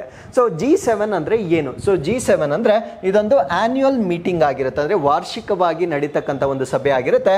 ಸೊ ಈ ಒಂದು ಸಭೆಯಲ್ಲಿ 7 nations of the world's largest economy ಅಂದ್ರೆ ನಮ್ಮ ದೇಶದಲ್ಲಿರ್ತಕ್ಕಂಥ ಬೃಹತ್ ಆಗಿರ್ತಕ್ಕಂಥ 7 ದೊಡ್ಡ ಆರ್ಥಿಕತೆಯ ರಾಷ್ಟ್ರಗಳು ಮಾಡಿಕೊಂಡಿರ್ತಕ್ಕಂಥ ಒಂದು ಒಕ್ಕೂಟದ ಶೃಂಗಸಭೆ ಆಗಿರುತ್ತೆ. ಸೊ ಈ 7 ಎಕಾನಮೀಸ್ ಯಾವ್ದು ಅಂದ್ರೆ Canada, France, Germany, Italy, Japan, United Kingdom ಮತ್ತೆ ಯುನೈಟೆಡ್ ಸ್ಟೇಟ್ಸ್ ಆಗಿರುತ್ತೆ. ಅದರ ಜೊತೆಗೆ ಪ್ರೆಸಿಡೆಂಟ್ ಆಫ್ ಯುರೋಪಿಯನ್ ಕಮಿಷನ್ ಅಂದ್ರೆ ಯುರೋಪಿಯನ್ ಕಮಿಷನ್ ನ ಅಧ್ಯಕ್ಷರು, the president of European council. So ಇವರು ಕೂಡ ಈ ಒಂದು ಸಮಿಟ್ ಅಲ್ಲಿ ಪಾರ್ಟಿಸಿಪೇಟ್ ಮಾಡಲಾಗುತ್ತೆ. ಸೊ ಯಾವ್ದ್ರ ಬಗ್ಗೆ ಮೇಜರ್ ಫೋಕಸ್ ಮಾಡ್ತಾರೆ ಅಂದ್ರೆ ಗ್ಲೋಬಲ್ ಇಶ್ಯೂಸ್ ಅಂದ್ರೆ ಜಾಗತಿಕವಾಗಿರ್ತಕ್ಕಂಥ ಕೆಲವೊಂದು ಪ್ರಮುಖವಾಗಿರ್ತಕ್ಕಂಥ ಸಮಸ್ಯೆಗಳ ಬಗ್ಗೆ ಇಲ್ಲಿ ಚರ್ಚೆ ಮಾಡಲಾಗುತ್ತೆ. ಸೊ ಇದಕ್ಕೆ ಯಾವುದೇ ರೀತಿಯ ಪರ್ಮನೆಂಟ್ ಸೆಕ್ರೆಟರಿಯೇಟ್ ಇರೋದಿಲ್ಲ, ಅಂದರೆ ಒಂದು ಪರ್ಮನೆಂಟ್ ಕಾರ್ಯಾಲಯ ಆಗಲಿ ಅಥವಾ ಕೇಂದ್ರ ಕಚೇರಿ ಇರೋದಿಲ್ಲ. ಸೊ ಈ ಒಂದು G7ನ ಪ್ರೆಸಿಡೆನ್ಸಿಶಿಪ್ ಏನಿರುತ್ತೆ ಸೊ ಅದು ಆನ್ಯುವಲಿ ರೊಟೇಟ್ ಆಗ್ತಾ ಇರುತ್ತೆ, ಅಂದರೆ ಅದು ವಾರ್ಷಿಕವಾಗಿ ಒಂದು ರಾಷ್ಟ್ರದಿಂದ ಇನ್ನೊಂದು ರಾಷ್ಟ್ರಕ್ಕೆ ಬದಲಾಗ್ತಾ ಇರುತ್ತೆ. ಸೊ ಹೋಸ್ಟ್ ಕಂಟ್ರಿ ಯಾವುದಿರುತ್ತೆ ಸೊ ಅವರು ಈ ಒಂದು ಸಮ್ಮಿಟನ್ನು ಆರ್ಗನೈಸ್ ಮಾಡಬೇಕಾಗಿರುತ್ತೆ, ಅಂದರೆ ಯಾರು ಆ ವರ್ಷ ಅದರ ಅಧ್ಯಕ್ಷತೆಯನ್ನು ವಹಿಸ್ಕೊಂಡಿರ್ತಾರೆ ಸೊ ಅವರು ಈ ಒಂದು ಸಮ್ಮಿಟನ್ನು ಆರ್ಗನೈಸ್ ಮಾಡಬೇಕಾಗಿರುತ್ತೆ. So decision made by G7 is not legally binding, ಅಂದರೆ ಅವರು ತೆಗೆದುಕೊಂಡಿರ್ತಕ್ಕಂಥ ನಿರ್ಧಾರಗಳೇನಿರ್ತವೆ ಅವು ಕಾನೂನುಬದ್ಧವಾಗಿರೋದಿಲ್ಲ, ಬಟ್ ಇಂಟರ್ನ್ಯಾಷನಲಿ ತುಂಬಾ ಇಂಪ್ಯಾಕ್ಟ್ ಅನ್ನ ಹೊಂದಿರತಕ್ಕಂಥ ನಿರ್ಧಾರಗಳನ್ನು ಅವರು ತೆಗೆದುಕೊಳ್ತಕ್ಕಂಥದ್ದನ್ನು ನಾವು ನೋಡಬಹುದಾಗಿರುತ್ತೆ. So with this let's get in to question number 11. So ವಿಶ್ವಸಂಸ್ಥೆಯು 2025ನೇ ವರ್ಷಕ್ಕೆ ಯಾವ ಹೆಸರನ್ನು ನೀಡಿದೆ? So what designation has United nation given to the year 2025? So ಈ ಪ್ರಶ್ನೆಗೆ ಸರಿಯಾದ ಉತ್ತರ 2025 ಇಂಟರ್ನ್ಯಾಷನಲ್ ಇಯರ್ ಆಫ್ ಕ್ವಾಂಟಮ್ ಅಂತ ಡಿಕ್ಲೇರ್ ಮಾಡಲಾಗಿರುತ್ತೆ. So 2024 international year of camelids, ಅಂದರೆ ಒಂಟೆಗಳ ವರ್ಷ ಅಂತ ಹೇಳ್ತೇವೆ. ಸೊ ಇದಕ್ಕಿಂತ ಮುಂಚೆ ಇಂಟರ್ನ್ಯಾಷನಲ್ ಇಯರ್ ಆಫ್ ಮಿಲ್ಲೆಟ್ಸ್ ಅಥವಾ ಸಿರಿಧಾನ್ಯಗಳ ವರ್ಷ ಅಂತ ಹೇಳ್ತಾ ಇದ್ವಿ. ಸೊ ಮುಂದಿನ ವರ್ಷವನ್ನ ಇಂಟರ್ನ್ಯಾಷನಲ್ ಇಯರ್ ಆಫ್ ಕ್ವಾಂಟಮ್ ಅಂತ ಇಲ್ಲಿ ಡಿಕ್ಲೇರ್ ಮಾಡಿರ್ತಕ್ಕಂಥದ್ದನ್ನು ನಾವು ನೋಡಬಹುದಾಗಿರುತ್ತೆ. ಸೊ ಪ್ರತಿ ವರ್ಷಕ್ಕೆ ಒಂದು ವಿಷಯವನ್ನ ತೆಗೆದುಕೊಂಡು ವಿಶ್ವಸಂಸ್ಥೆ ವತಿಯಿಂದ ಡಿಕ್ಲೇರ್ ಮಾಡ್ತಕ್ಕಂಥ ಒಂದು ಕಾನ್ಸೆಪ್ಟ್ ಇದಾಗಿರುತ್ತೆ.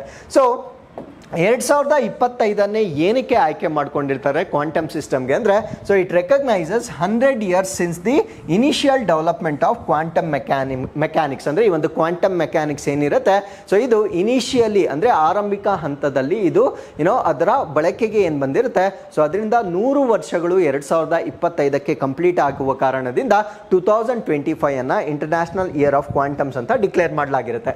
ಸೊ ಈ ಒಂದು ಕ್ವಾಂಟಮ್ ಟೆಕ್ನಾಲಜಿ ಅಂತಕ್ಕಂಥದ್ದು 21st ಸೆಂಚುರಿಯಲ್ಲಿ ತುಂಬಾ ಗ್ರೌಂಡ್ ಬ್ರೇಕಿಂಗ್ ಆಗಿರ್ತಕ್ಕಂಥ ಒಂದು ಟೆಕ್ನಾಲಜಿ ಆಗಿರುತ್ತೆ. ಸೊ ಇದು it has tremendous impact on critical societal challenges, ಅಂದರೆ ಸಮಾಜದಲ್ಲಿರ್ತಕ್ಕಂಥ ಅನೇಕ ಸವಾಲುಗಳಿಗೆ ಸೊ ಇದು ತುಂಬಾ ಮಹತ್ವದ ಪರಿಣಾಮವನ್ನು ಬೀರ್ತಕ್ಕಂಥ ಒಂದು ತಂತ್ರಜ್ಞಾನವಾಗಿರುತ್ತೆ. ಸೊ ಅದರ ಜೊತೆಗೆ United Nations sustainable development goals ಏನಿರುತ್ತೆ ಅಂದರೆ ಸುಸ್ಥಿರ ಅಭಿವೃದ್ಧಿ ಗುರಿಗಳೇನಿರ್ತವೆ ಸೊ ಇನ್ಕ್ಲೂಡಿಂಗ್ ಕ್ಲೈಮೇಟ್, ಹವಾಮಾನ, ಎನರ್ಜಿ ಅಂದರೆ ಇಂಧನ, ಫುಡ್ ಸೇಫ್ಟಿ ಆಹಾರ ಭದ್ರತೆ, ಸೆಕ್ಯೂರಿಟಿ ಅಂದರೆ ಭದ್ರತೆ, ಕ್ಲೀನ್ ವಾಟರ್, ಸೊ ಇವೆಲ್ಲ ಇನಿಷಿಯೇಟಿವ್ಸ್ಗೆ ಸೊ ಈ ಒಂದು ಕ್ವಾಂಟಮ್ ಟೆಕ್ನಾಲಜಿ ಅಂತಕ್ಕಂಥದ್ದನ್ನು ನಾವು ತುಂಬ ಎಫೆಕ್ಟಿವ್ ಆಗಿ ಯೂಸ್ ಮಾಡ್ಬೋದಾಗಿರ್ತಕ್ಕಂಥ ಒಂದು ಟೆಕ್ನಾಲಜಿ ಆಗಿರುತ್ತೆ. ಸೊ ಅದಾದಮೇಲೆ ಈ ಒಂದು ಕಾನ್ಸೆಪ್ಟನ್ನು ಲೀಡ್ ಮಾಡ್ತಕ್ಕಂಥ ರಾಷ್ಟ್ರ ಯಾವುದು ಅಂದರೆ ಮೆಕ್ಸಿಕೋ ರಾಷ್ಟ್ರ ಈ ಒಂದು ವರ್ಷವನ್ನು ಮುನ್ನಡೆಸ್ತಕ್ಕಂಥ ಒಂದು ರಾಷ್ಟ್ರವಾಗಿರುತ್ತೆ. So and the resolution was endorsed by the United nation education, ಅಂದರೆ ಯುನೆಸ್ಕೋ ಈ ಒಂದು ರೆಸಲ್ಯೂಷನ್ ಅಂದರೆ ಈ ಒಂದು ನಿರ್ಣಯವನ್ನು ಅನುಮೋದನೆ ಮಾಡಿರ್ತಕ್ಕಂಥವ್ರು ಯಾರು ಅಂದರೆ ಯುನೆಸ್ಕೋ ವತಿಯಿಂದ ಅನುಮೋದನೆ ಮಾಡಿರ್ತಕ್ಕಂಥದ್ದನ್ನು ನಾವು ನೋಡಬಹುದಾಗಿರುತ್ತೆ. So with this let's get in to question number 12. So ಕಪ್ಪು ಕುಳಿಗಳು ಪ್ರಾಥಮಿಕವಾಗಿ ಹೇಗೆ ರೂಪುಗೊಳ್ಳುತ್ತವೆ? So how does black holes primarily form? So ಇವು ನಕ್ಷತ್ರ ತನ್ನ ಜೀವನ ಚಕ್ರದ ಕೊನೆಯಲ್ಲಿ ಕುಸಿದಾಗ ಅಥವಾ so when the massive star collapses at the end of its life cycle, so ನಕ್ಷತ್ರ ತನ್ನ ಕೊನೆಯ ಅವಧಿಯಲ್ಲಿ ಅದು ಕೊಲ್ಯಾಪ್ಸ್ ಆಗುತ್ತೆ. ಕೊಲ್ಯಾಪ್ಸ್ ಆದಾಗ ಬರ್ತಕ್ಕಂಥ ರಚನೆಯನ್ನು ನಾವೇನಂತ ಕರಿತೀವಿ ಅಂದರೆ ಬ್ಲ್ಯಾಕ್ ಹೋಲ್ ಅಂತ ಕರಿತೇವೆ. ಸೊ ಇದು ಸುದ್ದಿಯಲ್ಲಿರಲಿಕ್ಕೆ ಕಾರಣ ಏನು ಅಂದರೆ astronomers find closest black hole to earth, ಅಂದರೆ ಭೂಮಿಗೆ ಅತ್ಯಂತ ಹತ್ತಿರವಾಗಿರ್ತಕ್ಕಂಥ ಒಂದು ಬ್ಲ್ಯಾಕ್ ಹೋಲನ್ನು ವಿಜ್ಞಾನಿಗಳು ಕಂಡುಹಿಡಿದಿರ್ತಾರೆ. ಸೊ ಆ ಒಂದು ಬ್ಲ್ಯಾಕ್ ಹೋಲ್ಗೆ ಏನಂತ ನಾಮಕರಣ ಮಾಡಿರ್ತಾರೆ ಅಂದರೆ BH1 ಅಂತ ನಾಮಕರಣ ಮಾಡಿರ್ತಾರೆ. It is 10 times the mass of the sun and orbit sun like star, ಅಂದರೆ ಇದು 10 times ಸೂರ್ಯನಿಗಿಂತ ದೊಡ್ಡದಾಗಿರುತ್ತೆ. ಸೊ ಇದು ನಮ್ಮ ಸೂರ್ಯನಂತೆಯೇ ಇನ್ನೊಂದು ನಕ್ಷತ್ರವನ್ನು ಆರ್ಬಿಟ್ ಆಗ್ತಾ ಇರ್ತಕ್ಕಂಥ ಒಂದು ಬ್ಲ್ಯಾಕ್ ಹೋಲ್ ಆಗಿರುತ್ತೆ. ಸೊ ಬ್ಲ್ಯಾಕ್ ಹೋಲ್ಸ್ ಹೇಗೆ ಫಾರ್ಮೇಷನ್ ಆಗುತ್ತೆ ಅಂದರೆ ಸೊ ಇದು ಬೇರೆ ಬೇರೆ ಪ್ರೋಸೆಸ್ಗಳಿಂದ ಫಾರ್ಮೇಷನ್ ಆಗುತ್ತೆ. When the massive star collapses at the end of its life cycle, ಅಂದರೆ ಒಂದು ನಕ್ಷತ್ರ ತನ್ನ ಜೀವನ ಚಕ್ರದ ಕೊನೆಯಲ್ಲಿ ಕೊಲ್ಯಾಪ್ಸ್ ಆದಾಗ ಅಥವಾ ಕುಸಿದಾಗ ಉಂಟಾಗ್ತಕ್ಕಂಥ ಒಂದು ಫೆನಾಮಿನನ್ನ ನಾವು ಬ್ಲ್ಯಾಕ್ ಹೋಲ್ ಅಂತ ಕರೀತೇವೆ. ಸೊ ಇದು when a massive star exhausts its internal thermonuclear fuel, ಅಂದರೆ ನಮ್ಮ ನಕ್ಷತ್ರಗಳಲ್ಲಿರ್ತಕ್ಕಂಥ ಆಂತರಿಕವಾಗಿರ್ತಕ್ಕಂಥ ಇಂಧನ ಕಂಪ್ಲೀಟ್ ಆಗಿ ಖಾಲಿ ಆದಾಗ ಸೊ ಅದರ ಕೋರ್ ಅಥವಾ ಕೇಂದ್ರ ಭಾಗ ಅನ್ಸ್ಟೇಬಲ್ ಅಥವಾ ಅಸ್ಥಿರವಾಗುತ್ತೆ. ಸೊ ಅದು ಅಸ್ಥಿರವಾದಾಗ ಆ ಕೋರ್ ಗ್ರಾವಿಟೇಷನಲ್ಲಿ ಆ ಕೋರ್ ಅಥವಾ ಕೇಂದ್ರ ಭಾಗ ಏನಿರುತ್ತೆ ಅದು ಗ್ರಾವಿಟೇಷನಲ್ಲಿ ಕೊಲ್ಯಾಪ್ಸ್ ಆಗುತ್ತೆ, ಅಂದರೆ ಗುರುತ್ವಾಕರ್ಷಣ ಶಕ್ತಿಯಿಂದ ಅದು ಇನ್ವರ್ಡ್ ಆಗಿ ಅಂದರೆ ಒಳಗಡೆಗೆ ಅದು ಕೊಲ್ಯಾಪ್ಸ್ ಆಗುತ್ತೆ. ಸೊ ಔಟರ್ ಲೇಯರ್ಸ್ ಎಲ್ಲ ಏನಾಗುತ್ತೆ ಅಂದರೆ they will be be blown away, ಅಂದ್ರೆ ಹೊರಪದರಗಳು ಆ ಒಂದು ನಕ್ಷತ್ರದಿಂದ ಬಿಡುಗಡೆ ಆಗ್ತವೆ. ಸೊ ಒಳಗಡೆ ಇರ್ತಕ್ಕಂಥ ಎಲ್ಲ ವಸ್ತುಗಳು ಗ್ರಾವಿಟೇಷನಲ್ ಇಂದ ಒಂದು ಸಿಂಗಲ್ ಪಾಯಿಂಟ್ಗೆ ಅಟ್ರಾಕ್ಟ್ ಆಗ್ತಕ್ಕಂಥದ್ದನ್ನ ನಾವು ನೋಡ್ಬೋದಾಗಿರುತ್ತೆ. So this collapses result in point of zero volume infinite density called a singularity, ಏಕತ್ವ ಅಂತ ಕರಿತೇವೆ. ಸೊ ಇಲ್ಲಿ ಏನಾಗುತ್ತೆ ಅಂದ್ರೆ ಝೀರೋ ವಾಲ್ಯೂಮ್ ಆಗುತ್ತೆ, ಅಂದ್ರೆ ಅದರ ಗಾತ್ರ ಶೂನ್ಯ ಆಗುತ್ತೆ, ಬಟ್ ಅದರ ಡೆನ್ಸಿಟಿ ಅಥವಾ ಸಾಂದ್ರತೆ ಅಂತ ನಾವೇನು ಕರಿತೇವೆ ಅದು ಇನ್ಫೈನೈಟ್ ಆಗ್ತಕ್ಕಂಥ ಒಂದು ಕಾನ್ಸೆಪ್ಟ್ ಅನ್ನ ನಾವೇನಂತ ಕರಿತೀವಿ ಅಂದ್ರೆ ಬ್ಲ್ಯಾಕ್ ಹೋಲ್ ಅಂತ ಕರಿತೇವೆ. So the crushing weight of the consistent matter compress the dying star to this singularity forming a black hole. So ಈ ಒಂದು ಸಿಂಗ್ಯುಲಾರಿಟಿಗೆ ಏನು ಬರುತ್ತೆ ಸೊ ಅದನ್ನ ನಾವು ಬ್ಲ್ಯಾಕ್ ಹೋಲ್ ಅಂತ ಕರಿತೇವೆ. ಸೊ ಇದು takes up a zero space, ಅಂದ್ರೆ ಅದು ಹೆಚ್ಚಿನ ಅಥವಾ ಯಾವುದೇ ಸ್ಪೇಸ್ ಅನ್ನ ಅದು ಆಕ್ಯುಪೈ ಮಾಡ್ಕೊಳ್ಳೋದಿಲ್ಲ, but does have a mass, ಅದಕ್ಕೆ ಒಂದು ಮಾಸ್ ಇರುತ್ತೆ ಬಟ್ ಯಾವುದೇ ಸ್ಪೇಸ್ ಅನ್ನ ಅದು ತೆಗೆದುಕೊಳ್ಳೋದಿಲ್ಲ.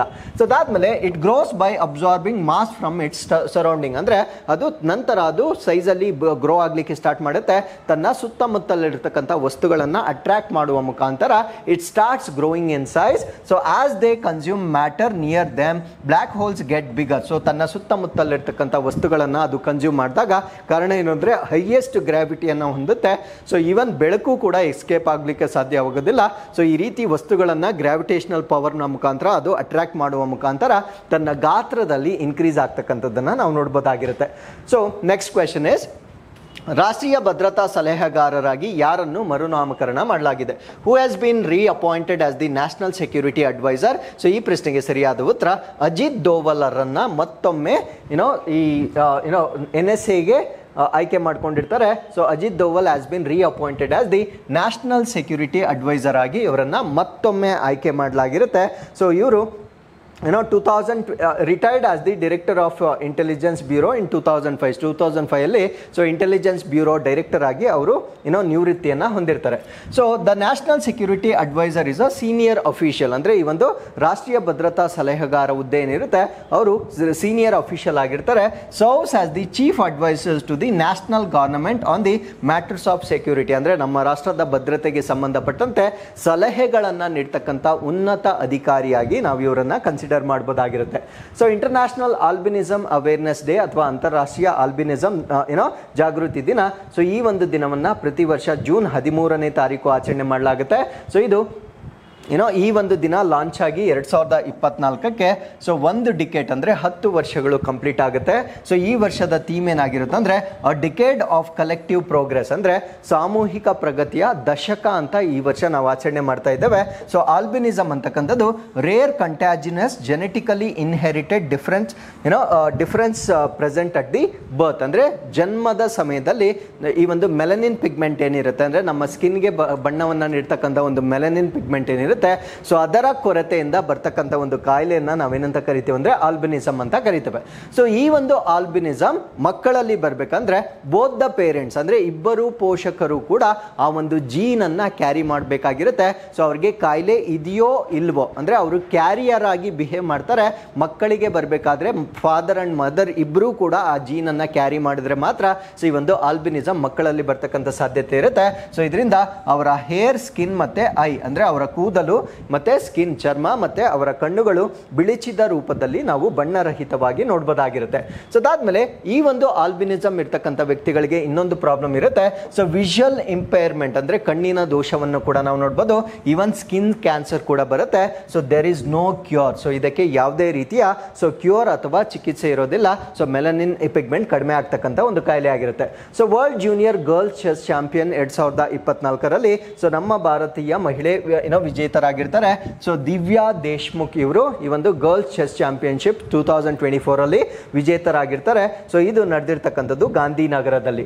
So India to host 2025 FIH hockey men's junior world cup ಅಂದ್ರೆ 2025ರ ಸೊ ಈ ಒಂದು ಇವೆಂಟ್ ಅನ್ನ ನಮ್ಮ ಭಾರತ ದೇಶ ಆರ್ಗನೈಸ್ ಮಾಡ್ತಾ ಇದೆ. ಸೊ ಇದನ್ನ ಡಿಸೆಂಬರ್ 2025ರಲ್ಲಿ ಕಂಡಕ್ಟ್ ಮಾಡ್ತಾ ಇದ್ದಾರೆ. ಸೊ ಇದು 14th ಎಡಿಷನ್ ಆಗಿರುತ್ತೆ, ಅಂದ್ರೆ 14ನೇ ಆವೃತ್ತಿಯನ್ನ ನಾವು ಕಂಡಕ್ಟ್ ಮಾಡ್ತಾ ಇದ್ದೇವೆ. ಸೊ ಲಾಸ್ಟ್ ಎಡಿಷನ್ ಅಂದ್ರೆ 2024 2023ರಲ್ಲಿ ನಡೆದಿರ್ತಕ್ಕಂಥ ಎಡಿಷನ್ ಅಲ್ಲಿ ಮಲೇಷಿಯಾದಲ್ಲಿ ಅದನ್ನ ಕಂಡಕ್ಟ್ ಮಾಡಿದ್ರು. ಸೊ ಇದನ್ನ ವಿನ್ ಆಗಿರ್ತಕ್ಕಂಥವ್ರು ಜರ್ಮನಿ ರಾಷ್ಟ್ರದವರು ವಿನ್ ಆಗಿರ್ತಾರೆ. So India has hosted twice, ಅಂದ್ರೆ ಇದಕ್ಕಿಂತ ಮುಂಚೆ ನಾವು 2 ಸಾರಿ ಈ ಈವೆಂಟ್ ಅನ್ನ ಆರ್ಗನೈಸ್ ಮಾಡಿದ್ದೇವೆ. ಒನ್ಸ್ ಇನ್ 2016, ಇನ್ನೊಂದು 2021ರಲ್ಲಿ ಆರ್ಗನೈಸ್ ಮಾಡಿರ್ತಾರೆ.